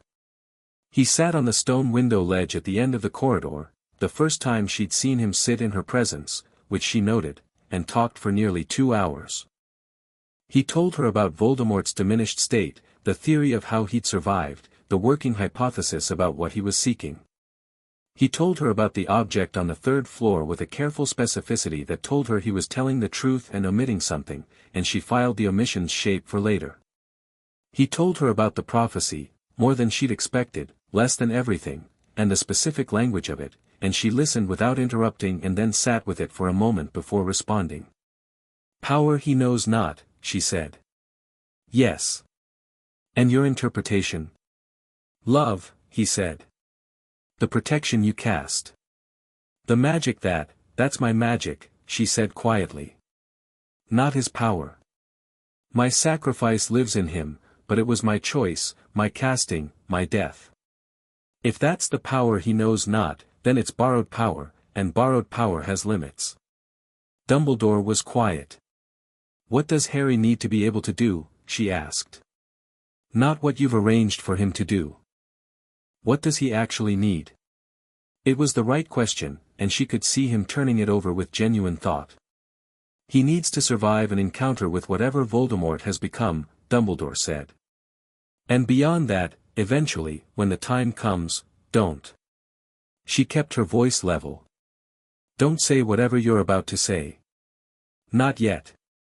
I need more from you before we have that conversation." He accepted this, which told her something. He was managing her less than he had been at the first meeting.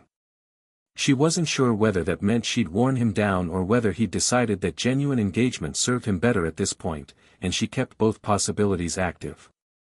After he left, she sat with the shape of everything he told her and the shapes of everything he hadn't, and she thought about the word Horcrux, which Everard had mentioned in passing 2 days earlier with the careful discretion of someone dropping something fragile. And she thought about what a Horcrux meant and what it would mean for the scar on her son's forehead and what it would mean for the plan she was increasingly certain Dumbledore had already built around Harry that he had not yet told her about.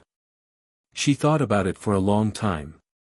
Then she stopped thinking about it and started working on the frame. She'd noticed it on the third night, a slight irregularity in the tarnished gold of the portrait's lower left corner. Not damage, not age.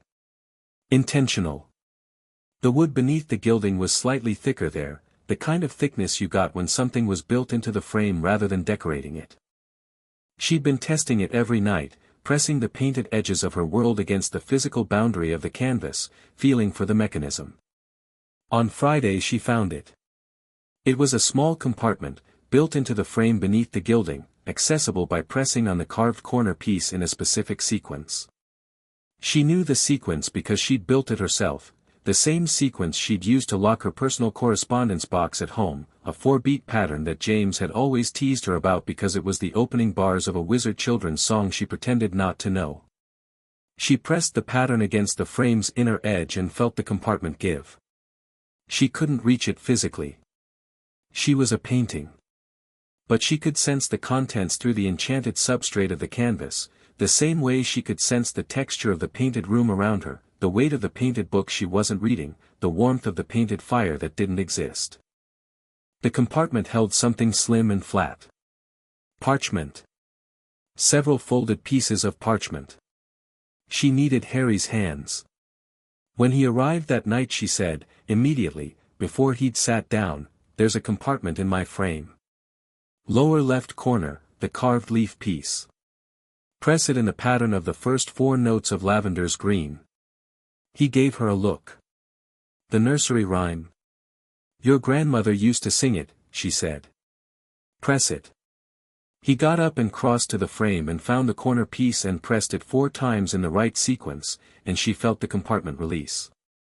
His fingers found the gap in the gilding almost immediately, and his expression changed, surprise, then focus, then careful attention as he pulled out a thin bundle of folded parchment tied with a strip of what had once been blue ribbon. He held it up. "What is this?" "Letters," she said. "I wrote them while I was sitting for this portrait. During the sessions, the painter gave me time to write between poses." She kept her voice steady. I wasn't being morbid. I just thought it was practical." He looked at the bundle in his hand, then at her. "They're for you," she said. "They were always for you. I wrote them in case the portrait was found but I wasn't active. In case I never woke up but you found the compartment anyway." She paused. "You don't have to read them now. You don't have to read them at all, can I sit down first?" he said, his voice careful in the way it got when he was feeling something he hadn't decided how to handle yet. "Yes," she said. "Of course." He sat down cross-legged on the floor with the bundle in his lap and untied the ribbon slowly and sorted through the letters. She watched him count them, 8, she knew, because she remembered writing them. He arranged them in the order of the dates on the front of each one, oldest to newest, which she recognized as the Hermione Granger influence already taking hold, and then he sat there looking at the top one without opening it. "My handwriting," he said. "What?" He looked up. Hermione said my handwriting was good for someone who hadn't been taught properly. She meant it as a compliment. He looked back down at the letter. Your handwriting looks like mine. She didn't say anything for a moment. Read the first one, she said, gently. He opened it. She already knew what it said, she'd written it, she remembered every word. She'd been 20 years old with a 3-month-old baby and a war and a very specific sense that time might be running out, sitting in a straight-back chair while a portrait artist fussed about the light. She'd written it in the quick decisive style she used for everything, because she didn't know how to write to her own child in any other voice. Harry read slowly. His face went through several things she watched without cataloging, because they were his things and he was entitled to them without analysis. When he finished the first letter he sat still for a moment. Then he said, she talks about Dad like he was annoying. He was annoying, Lily said. He was also wonderful. Those things coexisted entirely.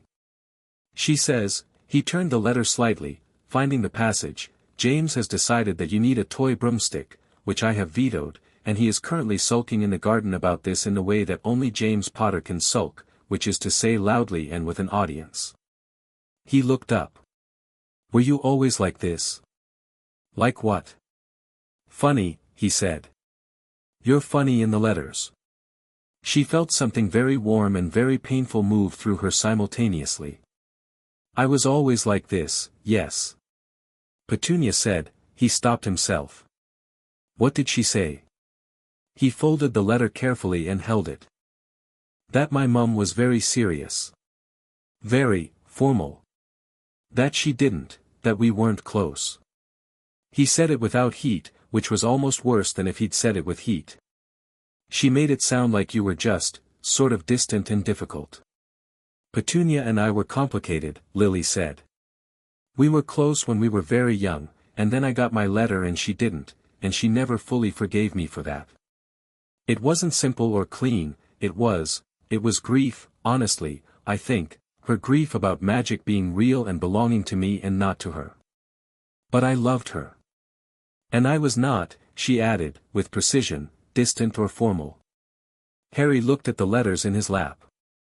There are 8 of them. 1 for each month I sat for the portrait.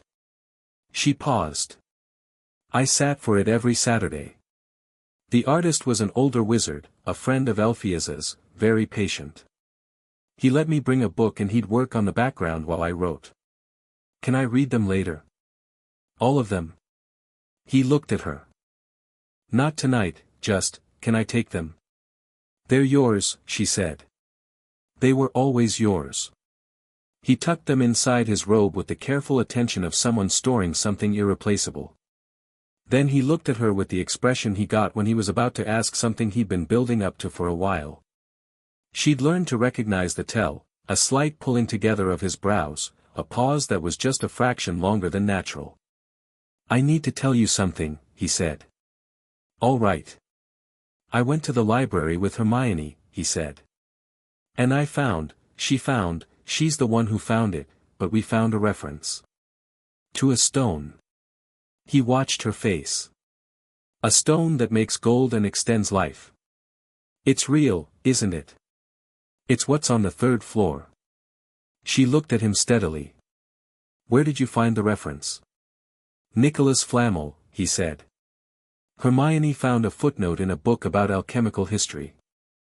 She almost missed it, but she'd written everything down from the original chapter and she went back through her notes at like midnight because she does that, she goes back through her notes, the Philosopher's Stone, Lily said. He blinked. You knew. Dumbledore told me Thursday. That's what's on the 3rd floor, yes. The actual stone, moved from Gringotts because there was a break-in attempt. She watched his face process this. Someone tried to steal it from Gringotts the same day Hagrid took you to collect your school things. The implication landed. She could see it. That's not a coincidence, she said. No. Someone knew it was being moved, knew the timeline, tried to intercept it. And now it's here. Why is it here? He said it with genuine exasperation that she found entirely reasonable. Why would you bring a thing that someone is trying to steal to a school full of children? I've asked myself that question several times, Lily said. The most charitable answer is that Dumbledore believes Hogwarts protections are stronger than Gringotts. The less charitable answer involves the word bait. Harry stared at her. Bait. There's a theory, she said carefully, and it's still a theory, that Dumbledore wants the attempt to happen. That he wants Voldemort to try to take the stone here, in a controlled environment, where the attempt can be managed and potentially ended. She kept her voice factual. The problem with using a school as a controlled environment for a Dark Lord encounter is that it contains students. And the problem with that theory, Harry said slowly, is that it assumes Dumbledore can control what happens. She looked at him steadily. Yes. Can he? He's the most powerful wizard alive, she said. But power and control are different things, and he has a long history of conflating them. Harry was quiet for a moment. Then he said something that surprised her, Sirius Black. She went very still. I found a book, he said, quietly. In the library, not the restricted section, just regular wizarding history, and there was a chapter about the aftermath of Voldemort's fall, and it said Sirius Black was imprisoned in Azkaban for betraying your location to Voldemort. For being the secret keeper and giving you away. He was watching her face carefully. Is that true? She was quiet for long enough that the silence became its own answer. Mum, he said, and the words still had a slightly careful quality, like he wasn't entirely sure he was allowed to use it, which was a wound she would address at another time. Is that true? No, she said.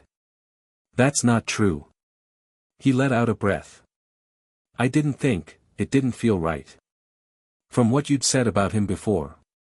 About him being the one who suggested switching secret keepers. He paused. So who was? Peter Pettigrew, she said. Peter was the secret keeper. Sirius suggested him, thought Peter would be safe, overlooked. Voldemort found us, which meant Voldemort found Peter first, and Peter chose to give us up. She said it flatly because that was the only way to say it. Peter then staged his own death, framed Sirius, killed 12 Muggles in the process, and cut off his own finger to leave as evidence, and has been living as a rat ever since. The corridor was very quiet. Living as a rat, Harry said. Peter was an animagus, she said. His form was a rat. She paused.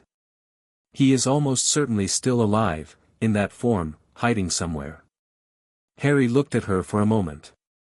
Then he said, slowly and with complete certainty, Sirius Black is innocent. Yes. He's in Azkaban. Yes. And you can prove it. She looked at him. I can prove the mechanism of the betrayal, the theory of it, the sequence, the fact that the secret keeper was switched at the last minute. The documentary proof, the actual evidence that Peter is alive and in animagus form, is considerably harder to produce from a painting. She let that land, then said, but I have things Peter didn't know I had. Like what? The night before we went into hiding, she said, I wrote a letter to Augusta Longbottom. Harry frowned. Neville's gran? Yes. Augusta and we weren't close exactly, but we were frank with each other, which is sometimes worth more than closeness. She was one of the most respected members of the Wisengamot and I trusted her judgment.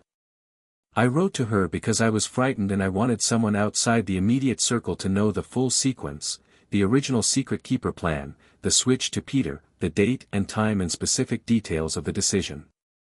She paused. I asked her to keep the letter unopened unless I died. A sealed magical record, sworn on her wand. Harry's eyes had gone wide. She has a letter. If she still has it, and Augusta Longbottom does not lose things, she has a sworn magical record of the secret keeper switch, in my handwriting, sealed before my death. She met his eyes. That's what I mean by building a case. Not accusations.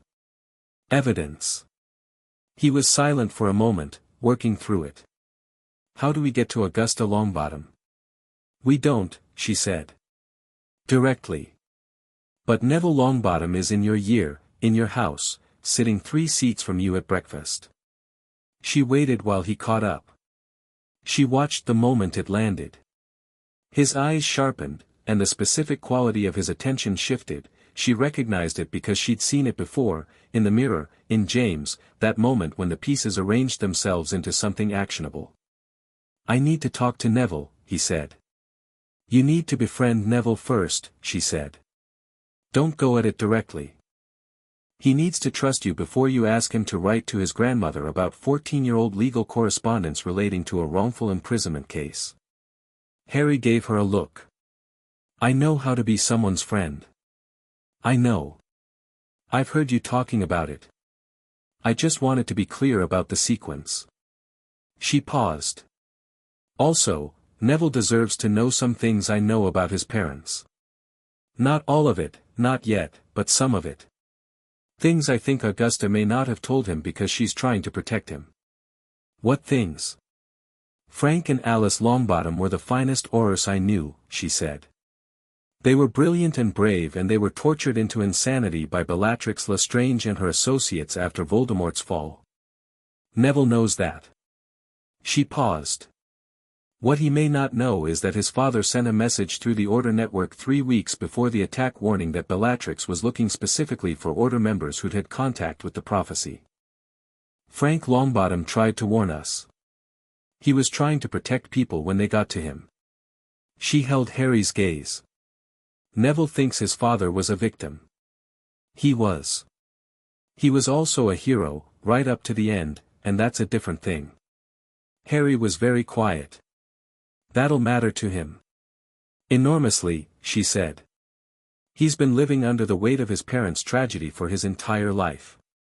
Giving him back his father's last act, giving him back agency in his father's story, is worth something. Harry nodded slowly. Then he said, You've been planning this for 2 weeks. I've been planning this since about 3 in the morning on my first night awake, she said. I had nothing to do except listen and think. Is that, he stopped. Started again. Is that okay? Being in there? He gestured vaguely at the portrait. It's fine, she said, and mostly meant it. The nights were very quiet and very long, and she missed things she couldn't name, and there was a specific quality to watching her son grow up through a guilt frame that she was not going to think about right now. I have the network. I have you. I have a great deal to do. She met his eyes. I'm all right, Harry.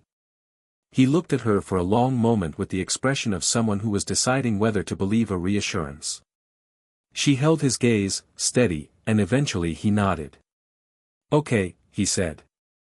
Tell me about Neville, she said. What do you know about him so far? Harry told her. Neville was quiet, nervous, prone to forgetting things and losing things and apologizing for both. He'd been accidentally launched 40 feet by a remembrall situation in the first week and turned out to be a remarkable natural flyer who immediately looked guilty about being a remarkable natural flyer, which Harry found both baffling and somehow very Neville. He forgot his wand once and used Ron's and somehow managed a better Wingardium result than his own wand typically gave him. Wrong wand, Lily said immediately. His wand? The wand finds the wizard. His grandmother bought him his father's wand. It's a common thing, keeping a family wand, passing it down. I understand the instinct, especially after what happened to Frank. But Frank's wand is Frank's wand. Neville needs his own. Harry absorbed this. Is that why his magic is so? He's not bad at magic, she said firmly. He's fighting the magic with a wand that isn't listening to him. It's like trying to run with someone else's shoes. You can do it, but you'll be wrong-footed constantly and you'll blame yourself for the stumbling. She paused. Tell him to ask his grandmother for a new wand. Don't explain why unless he asks. If he asks, tell him a witch you know said family wands are for family vaults, not family hands. Harry smiled slightly. He'll ask who the witch is. Tell him someone who knew his parents. She paused. Don't tell him more than that yet. Build it slowly. The castle bell rang somewhere distantly, 11:30. You should sleep, she said. In a minute. He'd got that look again, the building up to it pause. The letters you wrote in the portrait. The ones I'm going to read. He hesitated. Was there one for Dad? She looked at him carefully. Why? Because you wrote 8 months of letters for me, he said, and I wondered if, there's a different compartment, she said quietly. Upper right corner. Same sequence. He stood up slowly and went to the frame's upper right corner and pressed the 4-beat pattern, and she felt the second compartment open. His fingers found it, and he drew out a single piece of folded parchment. He held it without opening it. Is it okay if James would want you to read it, she said. I wrote it knowing I might not survive and knowing that you might, one day, want to know who your father was. Not the famous James Potter version, the actual person. She met his eyes. It's long. He folded it carefully and tucked it with the others against his chest. Go to bed, she said, softly this time. He got to his feet and was halfway down the corridor when he stopped, back to her. Thank you, he said. He didn't turn around. His voice was slightly rough. For all of this. The letters, and the planning, and, he stopped himself. Just. Thank you. She looked at the back of his dark messy head and his too thin shoulders and his school robes that were finally the right size because McGonagall had quietly arranged for the right size replacements last week, and she held herself very still. Go to bed, Harry, she said, gently. I'll be here tomorrow. He went. She listened to his footsteps until they faded. The East Wing corridor was quiet. The torches burned low. Far away through the portrait network, she could feel the castle settling into its deep nightly silence, the rhythm of a place that had been holding people safe for 1,000 years and had learned to do it in its sleep. She reached into the network and felt for the connection she'd been building for 3 days, the one that required the most careful routing, the longest chain of portrait-to-portrait relay, passing through 14 different frames across 4 floors of the castle and then, through the specific enchantment of the connected twin portrait in the ministry atrium, outward. She'd found it on the second day. A secondary connection through a formal ministry portrait, a small oil painting of a ministry corridor that had a twin in the Hogwarts entrance hall, that connected, through 6 more links, to a portrait of a coastal landscape in the visiting chamber of Azkaban prison. She'd spent 3 days testing the connection, making sure it was reliable, making sure the portraits along the chain were discrete. Tonight she'd tested it twice and both times it had held clean. She pressed into it now. Felt the chain of connections pass through frame after frame, each one handing her signal forward like a relay. Felt the cold that entered the connection about 2/3 of the way through, actual cold, the specific magical signature of Dementor proximity bleeding into the enchanted paint. Felt the chain arrive at its end. The coastal landscape portrait in Azkaban's visiting chamber was small, a painted cliff, painted sea, painted gray sky. In the lower corner of that painting, barely visible against the gray stone of the painted cliff, sat a tiny painted figure she'd spent 2 days locating, a woman, a former prisoner's visitor, painted into the landscape by a sympathetic artist who'd been commissioned to provide the prison with something that wasn't completely soul-destroying to look at. "Hello," said the tiny figure, in a voice like the sound of seabirds at the edge of a painting.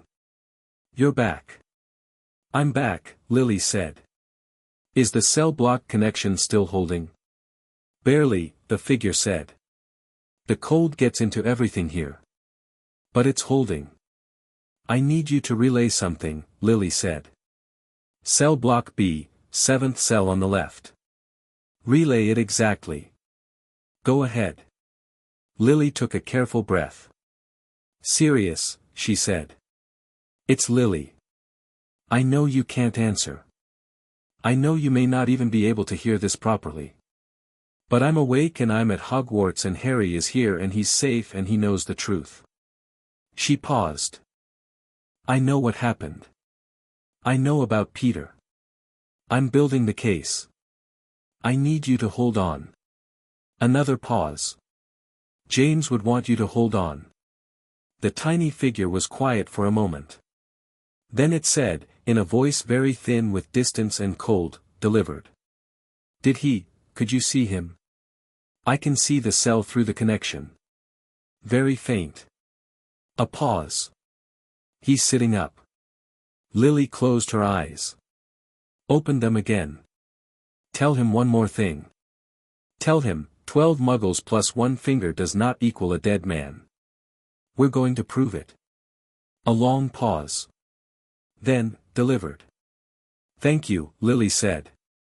She pulled back from the chain carefully, withdrawing connection by connection, and settled into her chair in the East Wing corridor with the particular quality of exhaustion that wasn't physical but was very real, the weight of a day that had held many heavy things. But Sirius was sitting up. And Harry had the letters. And somewhere in a house in Devon, Augusta Longbottom had an unsealed magical document in Lily Potter's handwriting that had been waiting 14 years to be relevant. The torches burned. The castle breathed. Lily sat in her painted chair and looked at the dark corridor and thought about everything still to do and everything already in motion, and the distance between those two things was narrowing in a way she could feel. She thought about Harry reading those letters tonight in his dormitory bed with the curtains drawn, reading her 20-year-old voice telling him about his father's sulking in his grandmother's garden and the specific way James laughed at his own jokes before he'd even finished them. She thought about what it would feel like to have that for the first time, to hold your dead parents' actual voice in your hands, unmediated, unmanaged, not the myth, not the legend, just a person who loved you completely and was trying, even in that trying, to make you laugh. She hoped it helped. She believed it would. Outside the narrow East Wing windows, the Scottish night was very clear and very cold, and the stars over Hogwarts were the same stars they'd always been. She had work to do. Chapter 5. The boy who chose November arrived at Hogwarts the way it always did, like someone had opened a window somewhere in October and forgotten to close it. The warmth drained out of the castle's stones overnight, the lake went the color of pewter, and the corridors filled with the particular energy of students who had been here long enough to stop being dazzled and start being tired. Harry Potter was neither dazzled nor tired. He was busy. The letters had done something to him that Lily had expected but not fully anticipated the specific shape of. He'd come back the night after she gave them to him with a different quality of presence, more settled, somehow. More grounded. Like he'd been carrying a question his whole life and had finally found the beginning of an answer, not the whole answer, but enough to know the answer existed. He'd asked her 3 things about James that had clearly come directly from the letters, and she'd answered all 3, and they'd ended up talking for 2 hours about James Potter in a way that was not grief exactly but contained grief the way a river contains the rain. It was made of it, it moved because of it, but it was also just the river. He'd cried once, briefly, and then straightened himself and asked a 4th question about James's animagus form and whether the antlers were as ridiculous as they sounded, and she'd said considerably more ridiculous, and he'd laughed, and she'd let herself feel everything she felt about that and then filed it and moved forward because that was the only direction available. 3 weeks on from the letters, Harry had done 4 things Lily considered significant. He'd befriended Neville. Not in the calculated way she'd outlined. Harry wasn't built for calculated befriending, which was a trait she recognized from James and from herself at his age, the inability to perform warmth you weren't actually feeling. What had actually happened was that Neville had lost his remembrall for the 3rd time in a week and Harry had found it behind a tapestry and returned it without comment and then sat next to him at herbology and asked genuine questions about the mandrakes, and Neville, who clearly knew quite a lot about herbology and was almost never asked genuine questions about anything, had talked for 20 minutes straight and looked alarmed at himself afterward and Harry had said that's brilliant. Actually and meant it, and that had been enough. He'd told Neville, carefully and at the right moment, that a witch who'd known his parents said his father had been trying to warn people up until the end. He hadn't said more than that. Neville had gone very still and then very carefully asked what witch, and Harry had said someone who knew them well, and Neville had looked at the herbology table for a long moment and then said Gran doesn't talk about Dad much in a voice that was doing a lot of work to stay neutral, and Harry had said maybe she would if you asked her directly and left it there. Lily had been very pleased with that. He'd also, without prompting, apologized to Hermione on Ron's behalf. Not performed the apology for Ron, actually told Ron that the thing he'd said was unkind and that Hermione deserved better and that if Ron didn't want to lose one of the best allies he'd probably ever have, then an apology was both right and strategically sensible.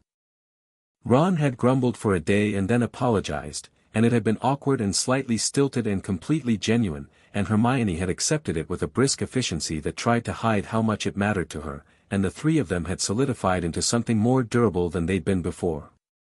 Lily had heard about it secondhand through Harry and then watched it through the Great Hall portrait and thought, yes, there it is, that's the thing that's going to matter. He'd started reading ahead. Not in the grinding, dutiful way, but because he'd become genuinely curious about the mechanics of what they were teaching him, Lily's influence, she knew, the nightly conversations about why magic worked. He'd cornered Flitwick after charms with a question about sympathetic resonance in switching spells, and Flitwick, who was the kind of teacher who became luminously happy when a student showed real curiosity, had kept him for 15 minutes and lent him a 7th-year text. Hermione had made a noise about this that she covered quickly but that Harry had reported to Lily with barely concealed satisfaction. And he'd started watching Quirrell. Not obviously. Harry was not, it turned out, naturally subtle, he was his father's son in many ways, and James Potter's subtlety had been largely theoretical. But Lily had coached him specifically on this, and he'd taken the instructions seriously. He watched Quirrell the way you watched something you weren't sure was dangerous, with the patient, angled attention of someone waiting for the thing to show its shape. What he'd seen was this: Quirrell never moved through the castle the same way twice. His routes to and from classrooms varied in ways that seemed random, but, when Harry mapped them over 2 weeks, resolved into a pattern, he was circling something. The third-floor corridor, always at a slight distance, always from a different approach, the way an animal circles a territory it knows is contested. He touched the turban when he was nervous, which was often. He was never, as far as Harry could tell, alone in his office. Something occupied the space with him, moved the air differently, made the temperature drop near the door. He's not alone in there, Harry had told Lily. I could feel it from the corridor. I know, she'd said. What's in there with him? I have a theory, she'd said. And the theory is almost certainly right, and I want you to understand it before I tell you, because it's frightening. Tell me. So she'd told him. The concept of a Horcrux, the magical theory, not the specifics she didn't yet have confirmed, but the broad mechanism. A fragment of soul, anchored to an object. What it would mean for Voldemort to have made one. What it would mean for Voldemort to have made several.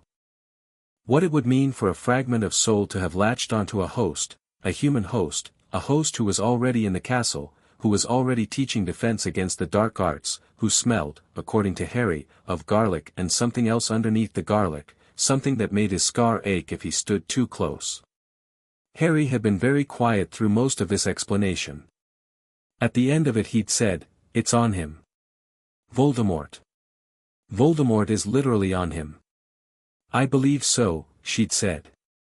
"And Dumbledore put the stone here." "Yes. Because he wants Voldemort to try for it. That's my current theory. And if Voldemort, if whatever's on Quirrell, gets to the stone, he doesn't get the stone," Lily had said, flatly. "That's not a possibility I'm planning around." She'd looked at him steadily. "What I am planning around is this: if Quirrell makes a move toward the 3rd floor, I need to know about it before it happens if possible. Which means I need someone watching him physically, in the school, with the ability to move quickly." "McGonagall," Harry had said. "McGonagall," she'd agreed. "But also you." He'd looked at her. "You want me to? I want you to know what to watch for and to tell me immediately if you see it." She'd met his eyes. "I am not, under any circumstances, asking you to confront Quirrell. I am not arranging for you to go to the 3rd floor. I am not building a plan that has you at the center of it." She'd paused. "I'm building a plan that has you informed and safe, and that has Dumbledore and McGonagall doing the actual confronting." You are 11 years old and I've been clear about what that means. He'd nodded. Then he'd said, what about my scar? If Voldemort if there's a fragment of him somewhere near me, what does that mean for my scar? She'd been quiet for a moment. I don't know the full answer to that yet, she'd said. I know the connection is real. I know the pain you feel is a genuine response to proximity to whatever is on Quirrell. Beyond that, I'm still gathering information. She hadn't told him the rest of the theory. Not yet. Not the part about what a Horcrux meant for the scar on his forehead specifically, the conclusion she'd been turning over for 2 weeks and pressing on from every angle, looking for the version where it wasn't true. She hadn't found it. She needed more from Dumbledore before she brought that to Harry. She needed Dumbledore to confirm it, because if she told Harry that hypothesis without confirmation she was asking him to carry a potentially unbearable weight on the basis of a theory, and she refused to do that. So she'd requested another evening conversation with Dumbledore, through Rowena through the Portrait Network, and this time Dumbledore had arrived not at the East Wing but with a message through McGonagall. Would Lily accept a direct portrait-to-portrait conversation through the office network? She'd said yes, and understood immediately that this was him attempting to move the conversation somewhere private, somewhere without the corridor acoustics that had let Rowena hear every word of the first meeting. She'd accepted it anyway, because she wanted direct access to the headmaster's office portraits, and because a conversation on Dumbledore's territory was still a conversation.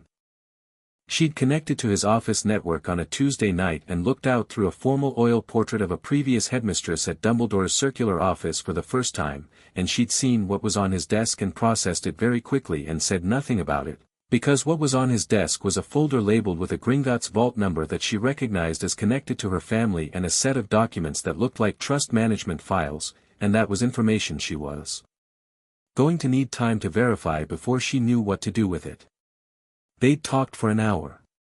She'd pushed specifically on the Horcrux theory, without using the word, because she wasn't sure yet whether Dumbledore had arrived at it himself or was still working toward it.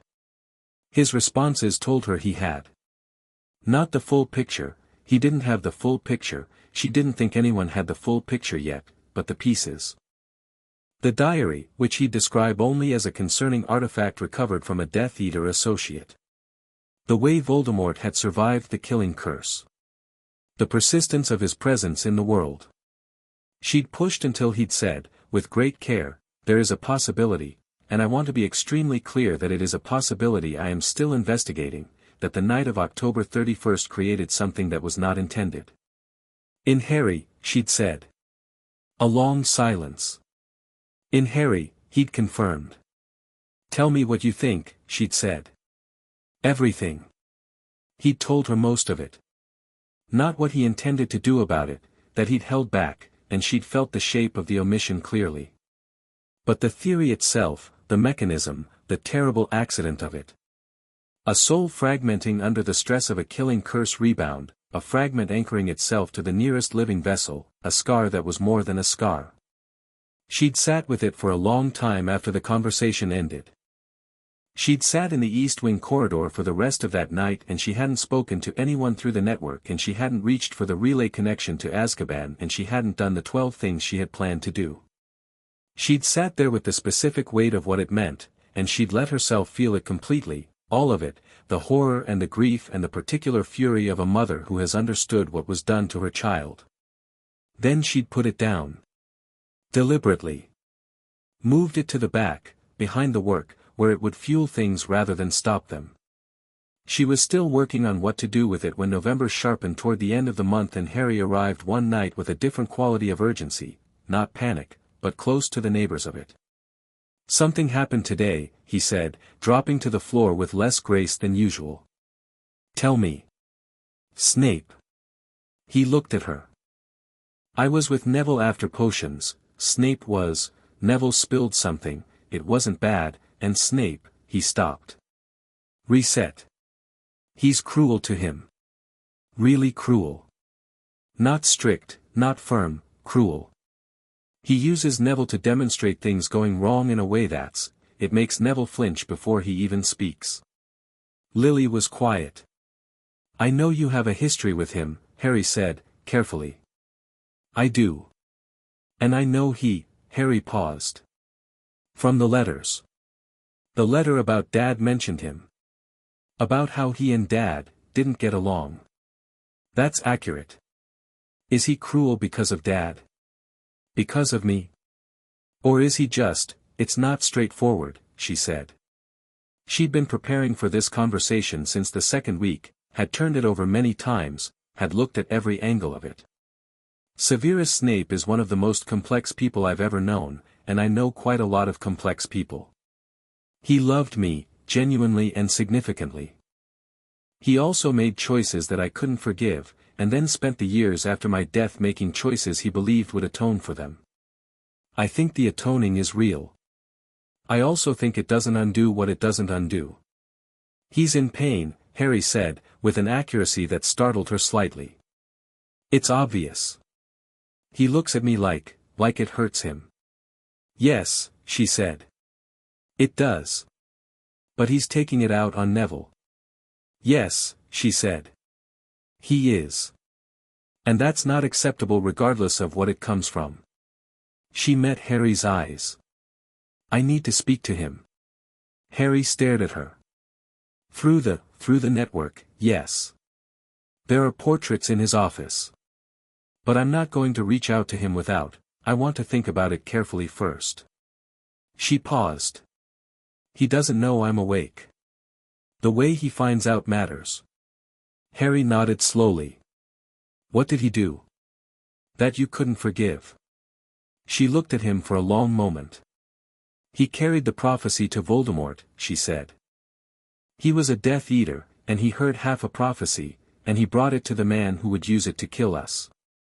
He didn't know, at the time, that it would mean my death. He asked Voldemort to spare me, specifically. That doesn't make it better, Harry. You don't get to beg for the mother and not the father and call it mercy. Harry's face was very still. He's been Dumbledore's spy ever since, she said. His information has saved lives. The grief he carries is genuine. None of that changes what the choice was. She paused. I'm telling you this because you asked and because you deserve the truth, not because I want you to hate him.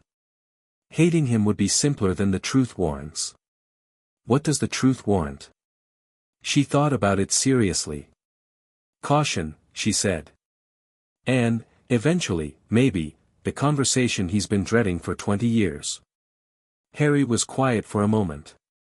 Then he said, he gave Neville a 0 today for a potion that was actually fine. I watched it. It was fine. He just decided it wasn't. I'll speak to McGonagall about it, Lily said. It won't fix the underlying problem, but it'll put a formal record down. Harry nodded. Then he reached into his school bag and produced a folded piece of parchment. Neville got a letter from his gran. Lily went very still. She wrote back, Harry said, unfolding it. He showed me, he wanted me to see it because he said it was because of what I'd told him about his dad, that it made him write to her differently, and he held out the parchment and then stopped. Can you read this from there? She could, barely. The handwriting was bold and uncompromising, Augusta Longbottom's hand, unmistakably. She read it from across the corridor, leaning forward in her chair, making out the words in the torchlight. Neville, it said. Your father would be very proud of you for asking. You are right that I have not told you everything, and you are right that you deserve more. I will tell you more at Christmas. In the meantime, yes, I still have the letter. It has been waiting. I think perhaps it is time. Lily sat back in her chair. She has it, Harry said quietly. She has it, Lily confirmed. Christmas is 6 weeks away. 6 weeks is fine, she said, and her voice was steady but only because she was making it so. 6 weeks is nothing. We've been waiting 14 years. Harry folded the letter carefully and tucked it back in his bag. He looked at her with the expression she'd come to recognize as his post-information processing face, the one where he was taking the new piece and fitting it into the larger picture he was building. He was getting good at the larger picture. She'd watched it develop over 2 months, the ability to hold many things simultaneously, to see how separate threads connected, to resist the pressure to act on individual pieces before the pattern was clear. James had been a brilliant tactician. Quick, intuitive, decisive in the moment. Lily had always been the strategist, the one who held the whole board, who planned 6 moves out, who knew that patience was a form of action. Watching Harry develop both qualities, the immediate James instinct and the long-game Lily patience, was something she was going to allow herself to feel good about even in a week that had included Horcrux theories and Snape cruelty. "Can I ask you something?" he said. "You always ask that before you ask." "Because some of the things I ask are," he paused. "The vault documents on Dumbledore's desk. You mentioned them briefly and then moved on, and I've been thinking about them." She looked at him steadily. "What about them?" "My parents' vault," he said. "James and Lily Potter's vault. And Dumbledore has management files for it." A pause. Is there a trust? Is there money there is a Potter family trust," she said carefully. "I don't have full information about what's happened to it in 14 years. What I saw on his desk suggested he has administrative oversight of it, which is unusual. Trust oversight should go through Gringotts and a named magical guardian, not the headmaster of a school." She met his eyes. "I'm looking into it." "How?" "Carefully," she said. "And with help." She paused. "There's a goblin portrait." He blinked. "A goblin portrait?" "In the Hogwarts library. 18th century, a Gringotts representative who was present for the signing of the Hogwarts-Gringotts Concordat of 1756. His name is Grimtusk, and he's been in a terrible mood since 1756, and he's enormously helpful if you approach him correctly." "How do you approach a goblin portrait correctly?" "With absolute directness and zero condescension," she said. "Goblins respect people who say exactly what they want and mean exactly what they say and don't waste their time with pleasantries." I told him what I wanted and why and what I could offer in exchange, and he told me what he knew about the Potter Vault's registration history. She paused. "There have been 3 administrative reviews of that trust since 1981. All 3 were initiated by Dumbledore. None of the 3 generated any formal Gringotts correspondence to the Vault's sole living beneficiary." Harry's expression had gone very still. "To me." "To you," she said. "You should have been notified of trust reviews from the age of 8 at the latest. You received nothing." The corridor was very quiet. "He didn't take the money," Lily said, before Harry could go somewhere dark with it. "I want to be clear, the vault records Grimtusk had access to showed the principal untouched. Whatever the reviews were about, it wasn't theft." She paused. "It may have been about the trust's terms. About what the trust stipulated should happen to you." "Which was?" "I don't know yet. My will was, I made a will, James and I both did, before we went into hiding. The terms of it are held with Gringotts, not accessible to me through the portrait network. But the fact that Dumbledore has been overseeing administrative reviews rather than a named magical guardian," she paused. "It suggests the will's guardianship terms were set aside somehow." "Set aside," Harry repeated, slowly. "You named a guardian." "In the will?" "Yes," she said. "Sirius?" "Yes," she said. "We named Sirius. And Remus Lupin as secondary." Harry looked at her with an expression that was absolutely controlled and absolutely furious underneath the control, and she recognized that too, recognized the James in it, the specific quality of James's anger which was never loud but was never nothing. "He put me with the Dursleys," Harry said. "When your will said Sirius. When the blood protection didn't require Petunia." Yes," she said, quietly and clearly. "Yes." The word sat there between them. "Okay," Harry said, after a long moment. He said it the way people said it when they were putting something very heavy down somewhere stable so they could think clearly. "Okay. What do we do?" "We build the case," she said. The way I've been building it.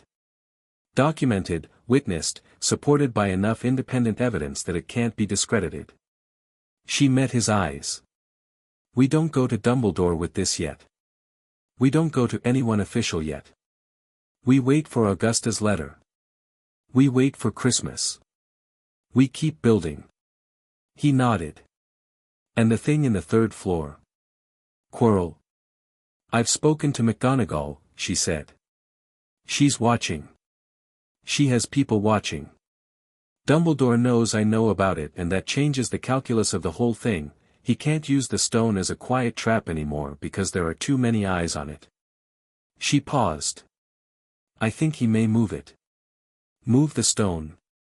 Take it out of the school entirely. Make the bait unavailable. She tilted her head. Which may accelerate Quirrell's timeline if he suspects the window is closing. McGonagall can handle Quirrell, right? Harry said. It wasn't quite a question. McGonagall, Dumbledore, Flitwick, and the combined security apparatus of a 1,000-year-old school with an extremely alert portrait network, she said. Yes. Quirrell is dangerous, but he's not operating at full power. Whatever's attached to him is diminished. He's a vessel, not a weapon. She paused. Nevertheless. If anything feels wrong, if anything in the castle feels off, if Hermione's research turns up something new, if your scar aches in a way that's different from the background, you tell me immediately. I will, he said. She believed him, which was not something she'd taken for granted. There was a version of Harry, the version she'd feared might exist, who would have heard everything she told him about Voldemort and Quirrell and the stone and gone straight to the third-floor corridor to do something heroic and poorly considered. That version of Harry would have been completely understandable, given his history, given the hunger for agency that came from a childhood of having none. But he hadn't. He'd listened and processed and asked the right questions and trusted her reasoning even when it required patience he didn't naturally have. That wasn't passivity. He was doing 100 active things, befriending Neville, watching Quirrell, building the evidentiary record, learning magic that was 2 years ahead of his classmates. He was operating at full capacity. He just wasn't doing it alone.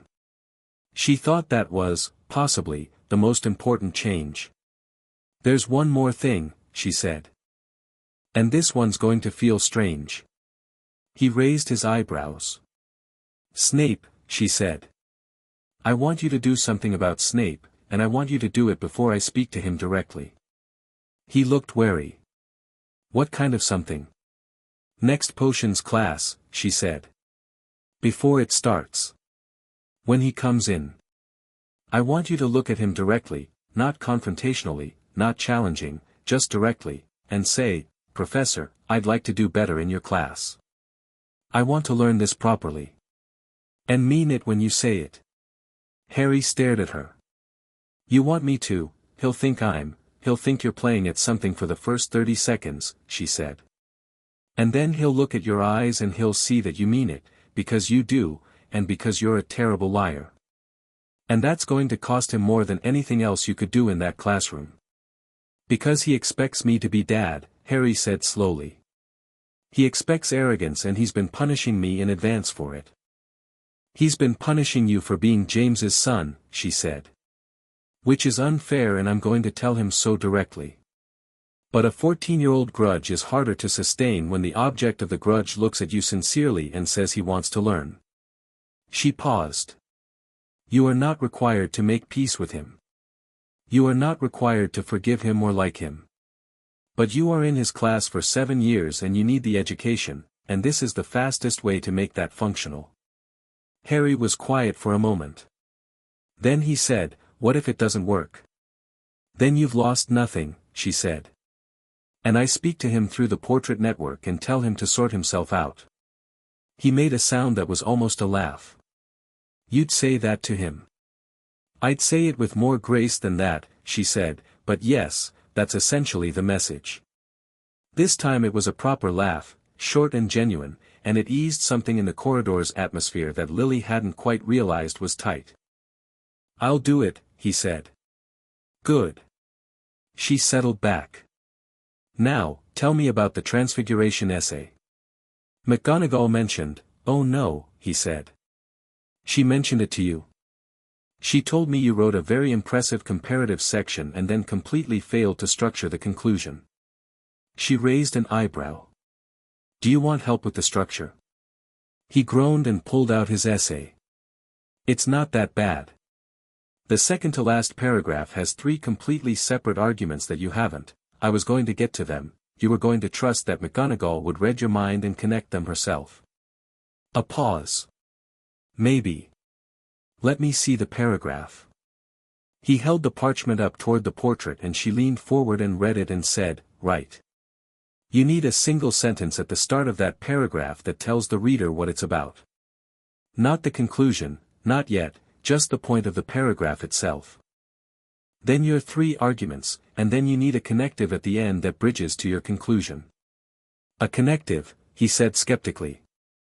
"1 sentence. This synthesis suggests ...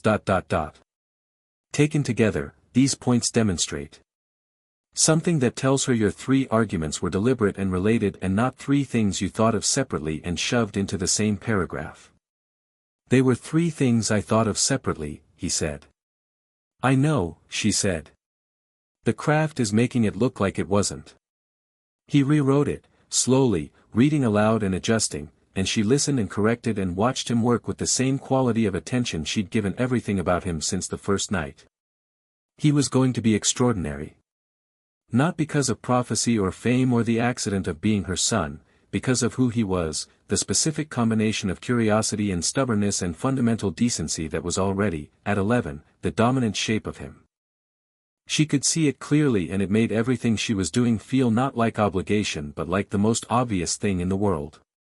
He left at midnight with a considerably improved essay and the plan for potions class and the continuing charge to watch Quirrell and the weight of everything she told him carried in a specific Harry way, seriously but not heavily, like something he'd assessed and decided he could manage. She watched him go. In his potions class 2 days later, according to McGonagall who had it from Flitwick who'd passed the staff room gossip along, Harry Potter walked into the dungeon classroom, sat down, and when Snape swept in and began his usual circuit of the room with the measured menace of a man who had turned intimidation into pedagogy, Harry looked up and said, clearly and without performance, "Professor, I want to do better this term. I want to actually learn this." Snape had stopped. The class had held its breath. And Snape had looked at Harry for a long moment with an expression that nobody in the room could quite read, and then said, in a voice stripped of its usual edge, "Then pay attention." It wasn't forgiveness. It wasn't resolution. It was barely even a beginning. But it was 2 people choosing to acknowledge the same room, and in the dungeon classroom of Severus Snape, that was not nothing. In the East Wing corridor, Lily heard about it through McGonagall and sat very still for a moment, and felt something that wasn't quite satisfaction and wasn't quite grief but lived in the exact space between them. Then she reached for the portrait network and began pulling the next thread. Chapter 6, Portrait and the Living Christmas at Hogwarts arrived with snow and the particular quiet of a castle that had exhaled. Most of the students went home. The corridors thinned out, the great hall contracted to a single table draped in gold, and the castle settled into a different rhythm, slower, more deliberate, the kind of pace that came when a building stopped performing and just existed. Portraits that spent term time pretending to be occupied with their painted business started talking more freely. The staircases moved less frantically. Even the peeve-shaped chaos of the castle's poltergeist wound down by several degrees, apparently finding it less satisfying to haunt corridors without sufficient audience. Harry stayed. He'd told Lily 3 weeks earlier that he was planning to stay for the holiday, and she'd understood immediately that it was partly because the Dursleys' house represented nothing he wanted to return to, and partly because he had work to do, and partly, she thought, watching his face, because leaving felt like leaving her. She hadn't said the last part aloud. She'd said, "Good, we'll have more time," and meant it completely. He'd told Ron and Hermione separately. Ron had seemed relieved to have company, he was staying too, along with the other Weasley brothers who were old enough to make the choice themselves.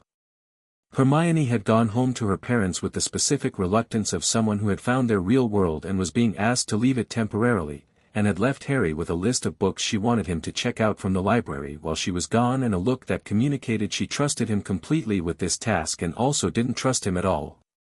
The list was currently in Harry's bag, half completed, because Grimtusk had been considerably more interesting than Hermione's reading list. He found the account trail, Harry said, dropping to the floor in front of Lily's portrait with the focused energy of someone who'd been sitting on information for several hours. Tell me exactly. Grimtusk went back through the administrative request records. Harry pulled out a folded piece of parchment with notes in his handwriting, neater than it had been in September, she noticed, more deliberate. 3 reviews of the Potter Family Trust, right. The first one was in 1982, about a year after everything. That one was just establishing management protocols. Fine, standard. He looked at his notes. The second one was in 1985. That's the one that set aside the guardianship terms of the will. Lily kept her face still. How? There's a provision in Wizarding inheritance law, Grimtusk had to pull the text for me, it's apparently not widely known because it's almost never used, called a protective custodial override. It allows a magical authority to set aside named guardianship if they can demonstrate that the named guardian poses an immediate danger to the ward's well-being. Harry looked up. Dumbledore filed a protective custodial override on Sirius Black in November 1981. Before Sirius was even tried. Before he was convicted of anything. The corridor was absolutely quiet. He filed it the day after Azkaban took him, Harry said. Sirius was arrested on November 2nd. Dumbledore filed the override on November 3rd. With himself listed as overseeing authority. He set the parchment down. Sirius never got a trial. Dumbledore filed custody papers the day after he was arrested and there was no trial to wait for because with the override in place, there was no legal requirement for one, Lily said. Right. Harry's voice was controlled.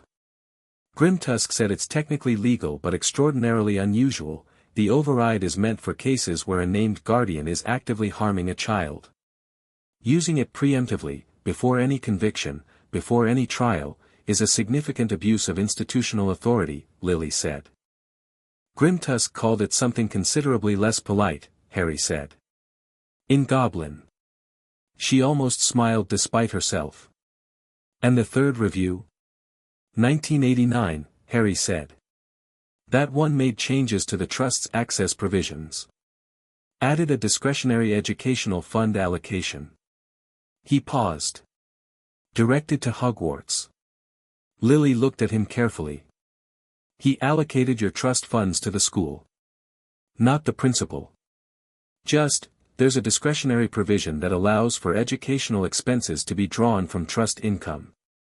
He redirected the income allocation to a Hogwarts general fund in 1989. Harry's expression was measured, carefully measured, the effort of holding something back visible at its edges. It's not, I mean the principal is still there, it's still my money, it's just, he used your trust income to fund the school that he would then send you to, Lily said. While you were wearing your cousin's cast-off clothes. Harry said nothing. She let that sit for exactly as long as it needed to sit, and then she said, I need Augusta's letter before I can move on any of this. The guardianship override, the trust reallocations, they're serious but they're complicated. The serious innocence question is the foundation. If we can prove Sirius was wrongfully imprisoned, every decision Dumbledore made on the basis of Sirius being a dangerous criminal becomes immediately suspect and the override collapses. She met his eyes. Everything else follows from that. Neville wrote, Harry said. He wrote yesterday. Augusta has the letter. She's been in contact with someone at the ministry, a junior Auror, someone she trusts, and she's ready to talk. He looked at Lily. She wants to meet with someone. Obviously not you, you're, a painting, yes. She said she'd meet with McGonagall. Harry's voice carried something carefully restrained. If Professor McGonagall is willing. Lily looked at him steadily. She will be. You know that? I've spoken to her 4 times about this specific topic over the past 2 months, Lily said. She's not wavering. She's been waiting for exactly this, something concrete, something she can act on, something that doesn't require her to simply trust my account over Dumbledore's. She paused. Augusta's letter is the thing that makes it real outside this corridor. Harry nodded. He looked at his notes for a moment, then folded the parchment and put it away, and there was a slight shift in his quality of attention, the task-oriented focus softening into something more personal. She recognized the shift. He did it when he was moving from the work to the thing underneath the work. I read Dad's letter again last night, he said. What made you go back to it? Fred and George, he said. They were telling me they'd found this map, apparently. This magical map of the whole castle that shows everyone's locations, and they've had it for 2 years and they were laughing about something they'd done with it in second year, and they said James Potter's name was on the maker list and he stopped. I went back to the letter. The part about the marauders. She'd written about it in detail, the 4 of them, the map, the years of cheerful rule-breaking she'd spent 2/3 of her Hogwarts career rolling her eyes at and the remaining third secretly impressed by. She'd written it because Harry needed to know who his father was in the specific, not the mythological, and because the best way to know James Potter was to know the marauders. Fred and George have the map, she said. Yeah. They showed me. He paused. You can see Quirrell's name. It's in his office at night, mostly. But 3 nights last week it was in the 3rd floor corridor. He looked at her. Late. Past 2 in the morning. She was already reaching for the network before he finished the sentence. McGonagall needs to know that tonight. I know, I was going to, wait, can you reach her right now? I can leave a message with the Transfiguration classroom portrait to pass along.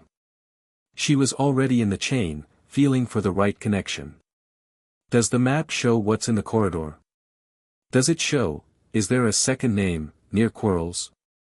Harry shook his head. Just Quirrell. But when the name is in that corridor it barely moves. It just sits there. Like he's standing still. Like he's standing at a door, Lily said. Testing the protections, Harry said. Or noting them. She found the connection, dropped the message, felt it taken up and moved along. Then she withdrew and focused back on Harry. This is accelerating. I think Dumbledore may be moving the stone. I reached Everard in the headmaster's office yesterday and Dumbledore has been in communication with Nicholas Flamel, which suggests the stone's future here is under discussion. She paused. If Quirrell knows it might be moved, his window is closing. Harry looked at her with an expression that was calm in a way that had taken months to earn, not the false calm of suppression, but the actual calm of someone who had enough information and enough support that crisis didn't feel like freefall. What do we do? We accelerate too, she said. I need you to do something today. Not tonight, today. He straightened slightly. What? I need you to find Professor McGonagall and tell her directly that you've seen Quirrell's name on the map in the 3rd floor corridor on 3 separate nights this week. Don't mention where you got the map, Fred and George can handle that question themselves if it comes up. Just the fact. She met his eyes. And I need you to ask her directly, what is she going to do about it? He blinked. You want me to push her? I want you to make her say it aloud, Lily said. She has been preparing for this for weeks. She knows what she knows, she's been watching Quirrell, she has my information and her own observations. But there's a step between preparation and action that sometimes requires external pressure. She paused. You being the one to ask her is important. Not me, through the network. You. Harry Potter asking his head of house directly what she intends to do about a threat in this school. He understood. She could see it in his face, the specific understanding that his presence was a kind of power, that the name Harry Potter had weighed in the wizarding world that she could not carry through a portrait network and that he'd spent 6 months learning not to hide from. Okay, he said. I'll find her after breakfast. Good. She looked at him for a moment. And Harry, tell her about the trust reviews too. Not all the details, just, tell her you've been doing research, that you've found discrepancies in your guardianship documentation, and that you'd like her advice on what a student does when they believe their legal rights may have been improperly managed. He was quiet for a moment. That's going to open a lot. Yes, she said. That's rather the point. McGonagall was in her office at 9 in the morning of Christmas Eve when Harry knocked on her door. Lily knew this because the Gryffindor figure in the founder's portrait had a direct view of McGonagall's desk and had become, over the past 2 months, one of Lily's more reliable correspondents. The Gryffindor figure reported back with the methodical accuracy of someone who took the responsibility of being a named founder's portrait very seriously, and what he reported of the next hour made Lily sit forward in her chair with focused attention. McGonagall had listened to Harry's account of the map and Quirrell's nighttime visits. Her expression, the Gryffindor figure reported, had cycled through recognition, calculation, and then something that looked very much like relief, the relief of a woman who had been building toward action and had just been given the final piece of permission. Then Harry had told her about the trust reviews. The Gryffindor figure reported a silence of nearly 40 seconds. Then McGonagall had stood up from her desk, crossed to her fireplace, and thrown in a handful of powder, and the name she'd called into the green flames was not Dumbledore's. It was Augusta Longbottom's. Lily sat back in her chair. The message she'd left about Quirrell was already in McGonagall's hands. Augusta's letter, the sealed magical document in Lily's handwriting, was already in motion. Harry was sitting in McGonagall's office drinking tea that had appeared on the desk with the specific efficiency of a woman who used tea as a tactical tool, and the conversation happening between 2 adults around her son, with her son present and participating, was exactly the conversation she'd been building toward for 3.5 months. She let herself feel that. Let herself acknowledge what it meant, the gears of it, the weight of the work finally finding traction. Then she went back to the network. There were 3 things still in motion that needed watching. Quirrell's map movements. The Dumbledore Flamel communication. And Snape. She'd spoken to Snape 10 days ago. She'd spent a week deciding how to do it, going over the options, setting them down, picking them up again. In the end she'd done it at 2 in the morning on a Tuesday when the portrait connection to his office was clear and quiet, and she'd simply said his name into the darkness of his painted fireplace. He'd been awake. He was always awake at 2 in the morning, she'd known this about him when he was 17 and apparently nothing had changed. He'd turned toward the fireplace and looked at the portrait there, a small oil painting of a potion ingredients shelf, connected to the network through a potions-related portrait chain, and he hadn't spoken for a very long time. I thought I was imagining things, he'd said, finally. I felt, 2 weeks ago, I felt something shift in the network. I thought it was the castle. I almost went looking. Why didn't you? Because I was afraid, he said, with the absolute directness that Severus Snape reserved for admissions he'd already made peace with. Of what I'd find. Me, she said. Yes. The silence had been different from the silences with Dumbledore. Fuller. More weight per moment. You know why I'm here, she said. I can guess, he said. The boy. Harry, she said. Firmly. A pause. Harry. She'd said what she needed to say. Not all of it, there were things between them that were between them, that were not Harry's business and not the school's business, that lived in the specific register of 2 people who had loved each other once in the way 17-year-olds love, completely and unsustainably, and then lost each other to choices that couldn't be taken back. Those things she held. What she said was about the classroom. About Neville.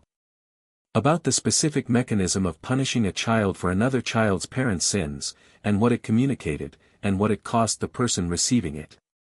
She said it without cruelty and without softness, in the specific tone she'd always used with Severus when she needed him to hear something he didn't want to hear, straight, without decoration, trusting him to be capable of receiving it. He'd been quiet for a long time after she finished. Then he'd said, "The Longbottom boy has genuine talent in herbology." "Yes," she said. "His potion work is technically competent when he's not watching for the reaction." A pause. "I've been making him watch for the reaction." "Yes," she said. "You have." Another long silence. He stopped. Started again. "I'll examine the approach." It wasn't an apology. It wasn't a resolution. But from Severus Snape, "I'll examine the approach" was as close to "I know I was wrong and I'm going to change it" as he was architecturally capable of getting, and she'd accepted it as what it was and moved on. 3 days later Neville had come to Harry slightly dazed and reported that Snape had quietly returned a marked essay with a satisfactory written at the top and no notations in red ink whatsoever. Harry had reported this to Lily with barely concealed delight. She'd received it with appropriate gravity and then allowed herself to feel the quiet satisfaction of it for about 30 seconds. Progress. Not resolution. But progress. On Christmas morning Harry brought her a mince pie from the Great Hall, which she pointed out she couldn't eat, which he said he knew but he thought the gesture was important, and she'd agreed it was and watched him eat it in front of her portrait and they'd talked about James's Christmases at the Potter house, which had been chaotic and warm and full of Fleamont Potter's terrible jokes, and she'd watched her son laugh at stories about his grandfather and she'd let herself have that. Completely. The letter arrived on Boxing Day. Not a Hogwarts owl, a large, imperious bird that Harry said was the most intimidating owl he'd ever seen, which said something given that Percy Weasley's owl was also technically Gryffindor Tower's current resident. It landed on the windowsill outside the East Wing window with the authority of something delivering something important, and Harry, who had been with Lily when it arrived, went to the window and took the letter. Augusta Longbottom's seal. He opened it at the window and read it standing up, and Lily watched his face and knew before he turned around. "She's going to the ministry," Harry said. "On the 2nd of January. She has the letter, your letter, and she's meeting with Madame Bones. Amelia Bones. Head of the Department of Magical Law Enforcement. The most methodically just person in the entire ministry and one of the few who had never, as far as Lily knew, been in Dumbledore's debt." "That's the right person," Lily said. "Augusta says the letter is," Harry looked at the parchment, "she says it's intact. The magical seal is intact. She says she opened it for the first time last week and it authenticated immediately on her wand." He looked up. "She says she's known for years that something wasn't right. She says she should have acted sooner." His voice was carefully neutral. "She sounds like McGonagall. People who loved the right things and stood by too long often sound like each other afterward," Lily said. Harry put the letter down on the windowsill. He looked at her. He had the expression that was the grown-up version of the one he'd had on the first night, the same quality of standing in front of something important and not quite having the language for it yet. He'd come a long way from that night, in the specific ways that mattered. He stood differently. He occupied space differently. He moved through Hogwarts with the particular ease of someone who had stopped waiting for permission to belong there. "Sirius could be out," he said. "If Madame Bones, if the letter authenticates officially and Bones brings a full investigation, yes. It will take time, these things always take more time than they should, but yes." She held his gaze. "He's been in Azkaban for 10 years. The process of undoing that is, I know it won't be fast," Harry said. "I know." He paused. "Does he know? Did you tell him?"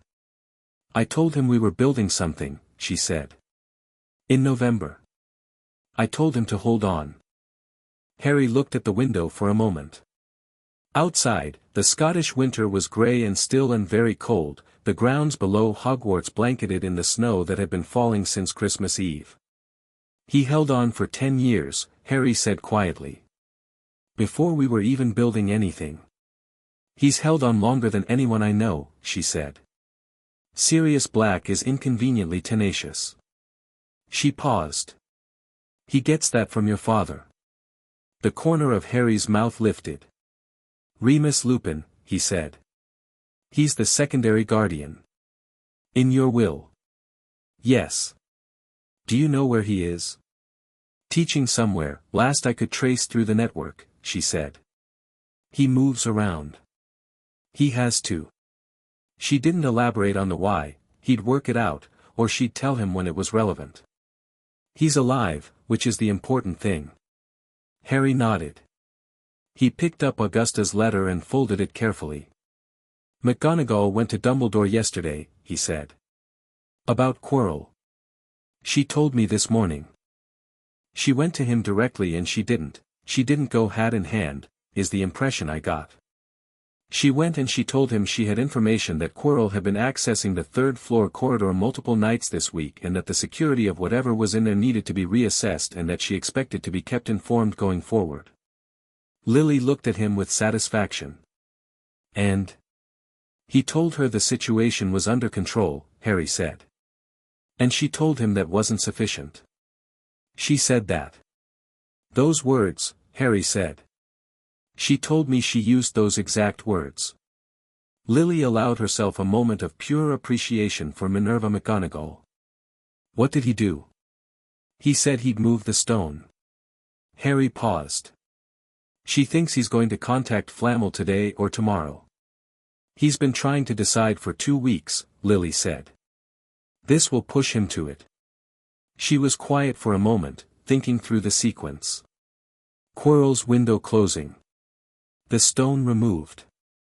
Whatever Voldemort's plan was for the stone, frustrated. That removed the immediate danger, not Quirrell himself, not the fragment of soul attached to him, but the specific crisis point of the stone. Good. That's good. What happens to Quirrell after? Harry asked. If the stone is gone, what does he do? He leaves, she said. Or he deteriorates. The soul fragment attached to him needs a host that can function, and functioning against the magical protections of this castle while carrying Voldemort's consciousness and being actively watched by McGonagall is, she paused. Not sustainable. He'll find a reason to leave before end of term, I think. And Voldemort? She met his eyes. Diminished further. He'll need another plan, and another one after that. He'll come back eventually. The soul fragment in Quirrell isn't the only one, and as long as the others exist, Voldemort exists in some form. She kept her voice level. But eventually is not now. Now is January. Now is serious. Now is building something solid enough that when eventually comes, you're standing on ground instead of sand. Harry was quiet for a moment.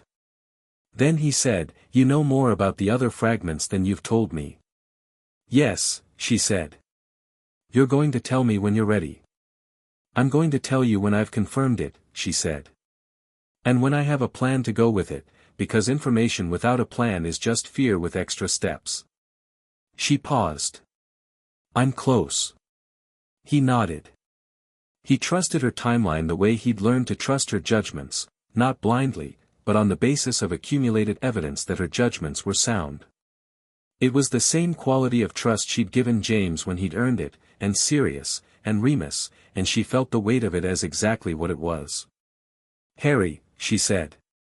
I need to tell you something, and I want you to hear all of it before you react. He stilled slightly. The soul fragment theory, she said. I've been careful about how much I've told you because I wanted confirmation, and I've spent the past 3 weeks getting it from every source I can access through this network. Dumbledore confirmed the mechanism in our second conversation. Grimtusk confirmed details about the specific magical signature through Gringotts' account records. Aldrich confirmed the theoretical basis from his own archived research. She looked at him steadily. Harry. The night Voldemort's killing curse rebounded, the violence of it was significant enough that a fragment of his soul broke free. Unintentionally. It needed to anchor to something.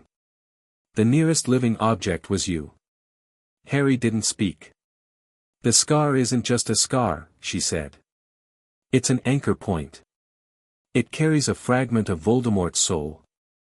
She kept her voice completely steady, completely clear, because he needed the information straight, not softened into something she could manage him with. That's why your scar hurts near Quirrell. That's the connection you feel. Two fragments of the same soul recognizing each other. The corridor was absolutely still. Harry sat on the cold stone floor with his back against the wall and looked at the middle distance with an expression she couldn't quite read because it was doing several things simultaneously. She waited. She didn't fill the silence. This was his to process at his own pace and she would not rush it. How do you get rid of it, he said, eventually. That, she said, is what I've been working on. She leaned forward slightly. There's a process. It's deeply unusual, very difficult, and requires the destruction of the original maker of the fragment. When Voldemort is finally and fully destroyed, the fragment attached to you won't survive it. The anchor dissolves. She paused. That's the long answer. What's the short answer? You don't need to do anything about it right now, she said. It's not harming you actively. It doesn't control you. It isn't dangerous to the people around you. It's a passenger. An unwanted one, but a passenger. She met his eyes. I'm telling you because you deserve to know what's in your own head. Not because it requires you to act. Dumbledore knows, Harry said. Yes. And his plan, Harry's voice was very controlled, his plan for dealing with it involves me. His plan involves you encountering Voldemort, she said. Eventually. Under circumstances he believes he can manage. She held his gaze. I have objections to that plan. Significant ones. And I am working on an alternative. Harry was quiet for a long moment. An alternative that doesn't involve me dying, he said, flat and direct. An alternative that absolutely does not involve you dying, she said, with equal directness. I want to be extremely clear about that. The plan where Harry Potter is a sacrifice is not a plan I will accept and it is not one you are obligated to accept either, and if Dumbledore presents it to you at any point as inevitable, he is wrong. She let that land. You are not a solution, Harry. I told you that in November and I mean it in December and I will mean it every time it needs to be said. He looked at her for a long time. His face was doing the processing thing, the internal architecture, building, adjusting, holding the new information next to everything else and finding where it fit. Then he said, okay. Just that. Okay. Not fragile or crushed or panicked. Just a person who had received very heavy information from a source they trusted and had decided, deliberately, to carry it instead of being carried by it. She wanted to tell him she was proud of him. She wanted to say it clearly and fully and without qualification. She decided, looking at him, that actions were better than declarations and that she'd spent 3 months showing him rather than telling him, and that was already the truest version of it. Come here, she said instead. He got up and crossed to the portrait. She pressed her hand to the inside of the canvas. She'd done this once before, early in November, experimentally, and discovered that the enchanted paint had warmth to it from inside, a quality of presence that was not temperature but felt adjacent to it. She pressed her palm flat against the surface and watched him reach up and put his hand against the canvas from outside. Through the paint she felt the contact. Not like skin on skin, she wasn't naive enough to pretend it was that.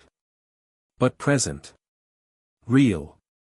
The warmth of her side and the warmth of his, separated by canvas and enchantment and the 14-year gap between her death and his first night in this corridor, and also, somehow, not separated at all.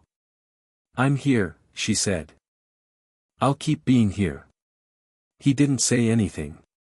He stood there with his hand against the canvas and his eyes very bright, and she kept her palm pressed to the painted surface and held the contact for as long as he needed it. He stepped back eventually, wiped his eyes with his sleeve without commenting on it, and sat back down on the floor. She settled back in her chair. You said something in November, he said. That if anyone tried to steer me toward the 3rd floor, I should recognize it for what it was. I remember. McGonagall told me yesterday, he said slowly, that Dumbledore mentioned to her that the stone's final protection was, her words, unusual. Designed specifically.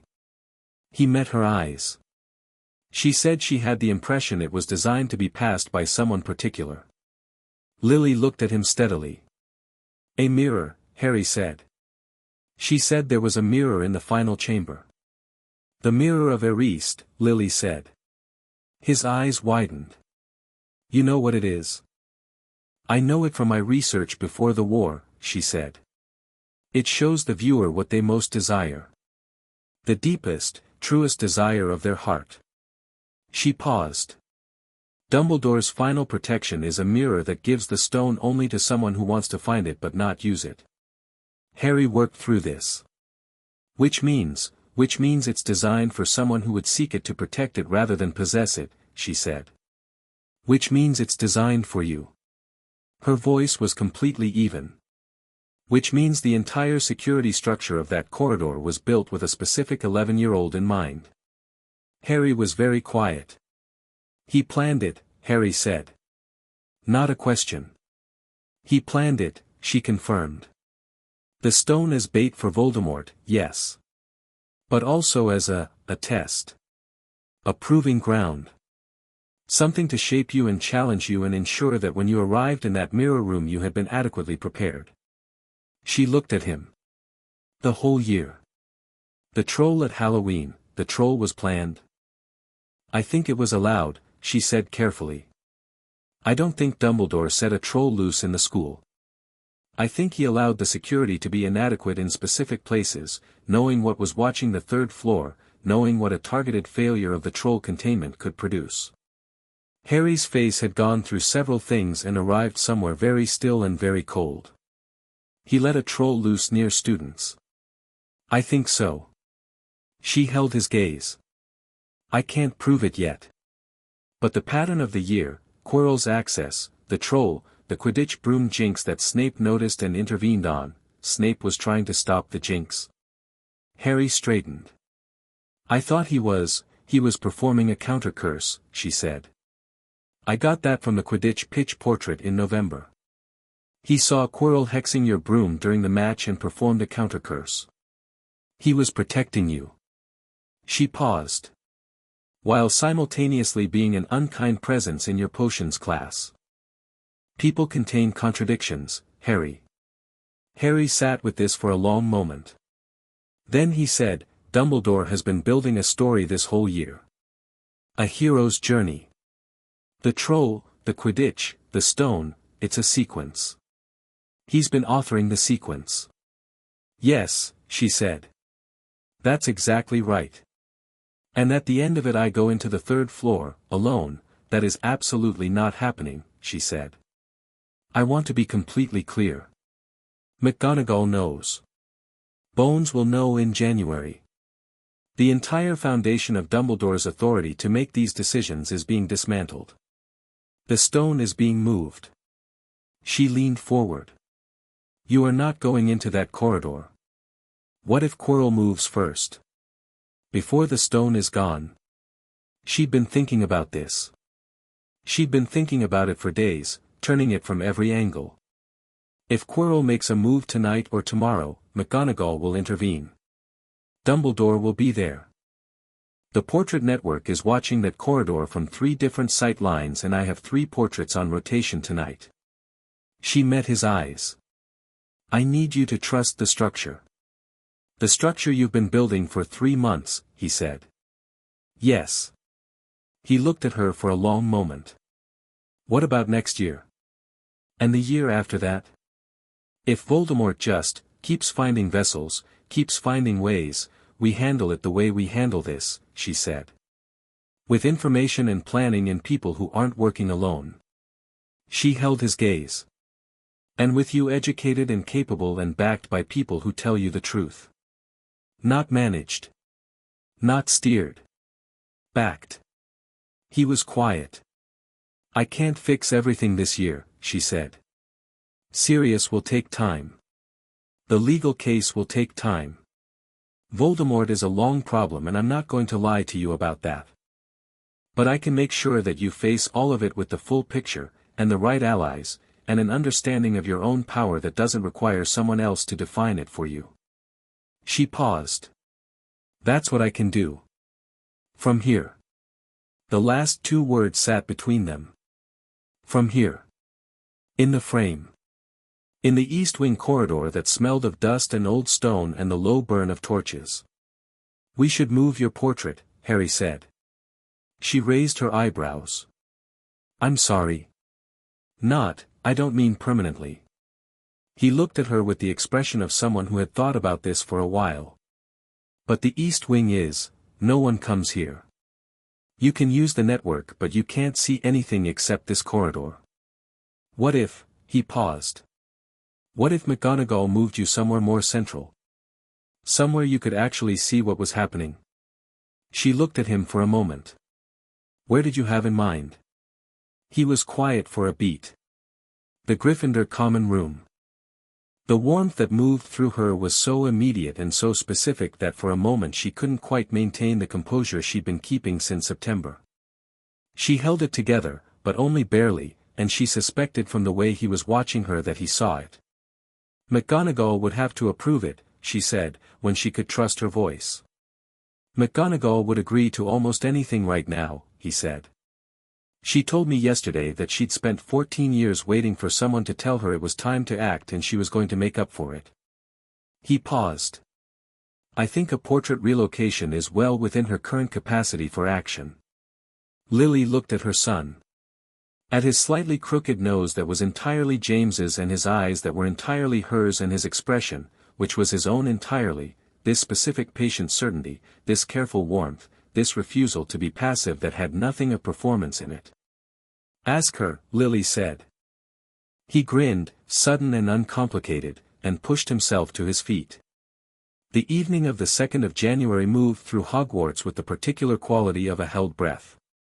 Students had returned, the castle had repressurized to full volume and motion, and in the Ministry of Magic, Madame Amelia Bones was reading a sealed letter in Lily Potter's handwriting that had authenticated immediately on 2 separate wands and whose magical signature placed its creation definitively in October 1981.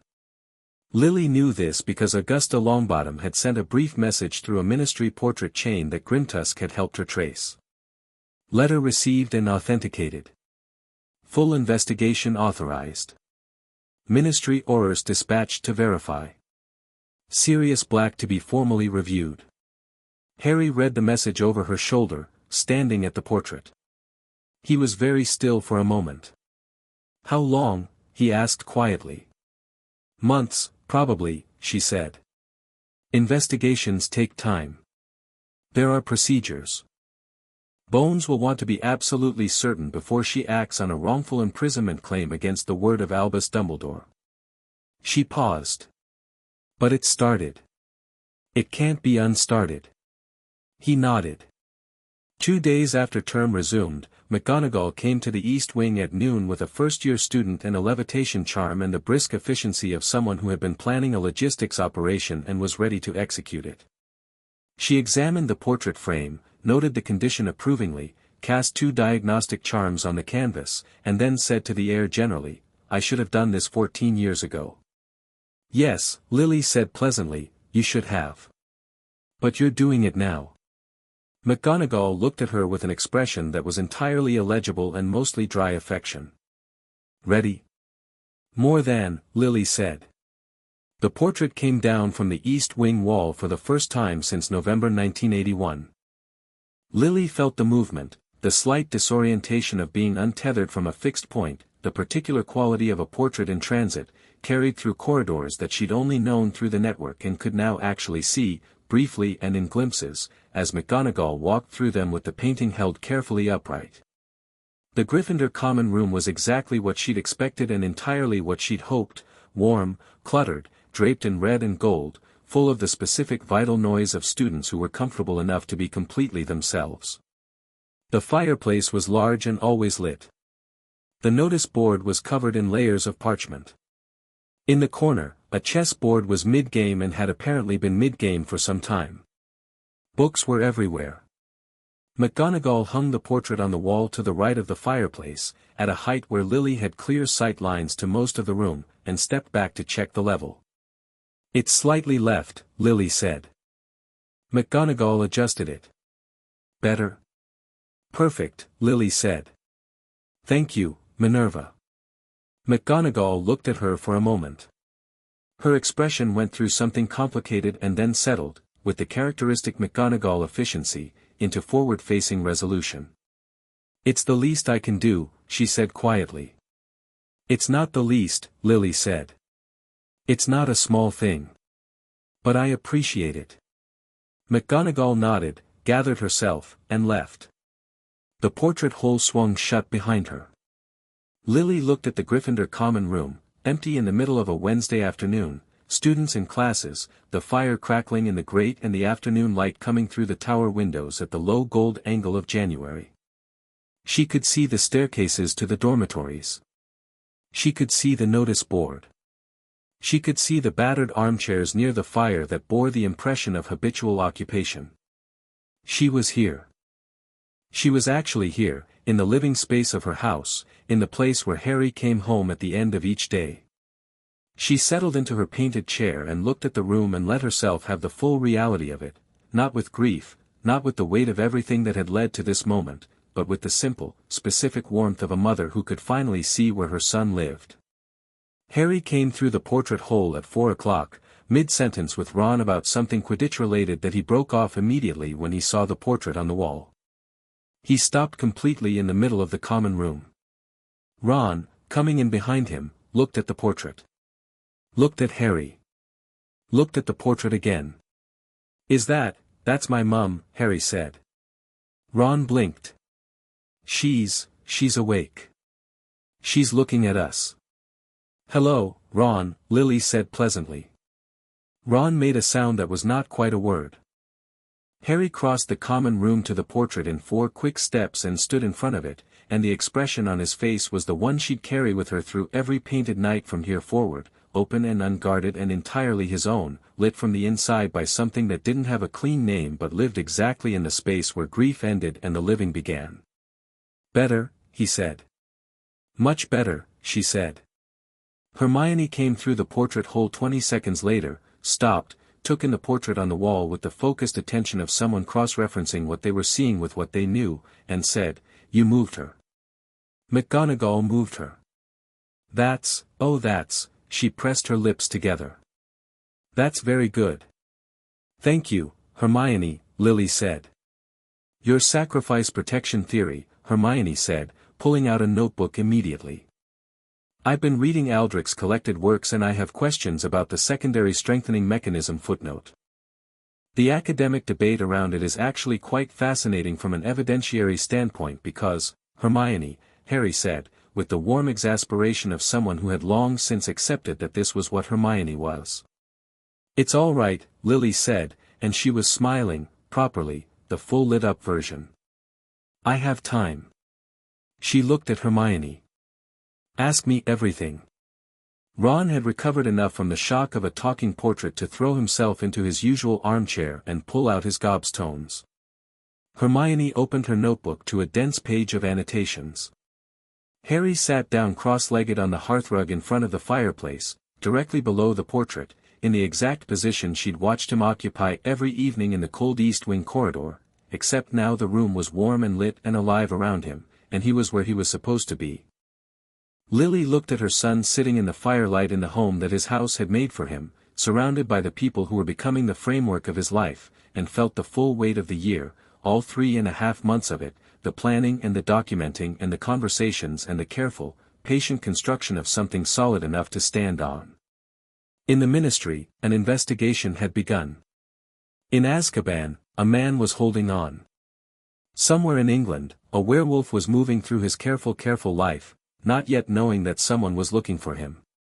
On the 3rd floor of Hogwarts, a stone was being packed for transfer, and the plan built around a 12-year-old boy was quietly, irrevocably dismantling itself. And in the Gryffindor common room, Lily Potter sat in her painted chair by the fire and watched her son exist, just be in the world, talking and laughing and listening and taking up the space he'd always been owed, and thought, this is what the protection was for. Not the prophecy. Not the war. This. Him, here, alive and becoming himself. She wasn't done.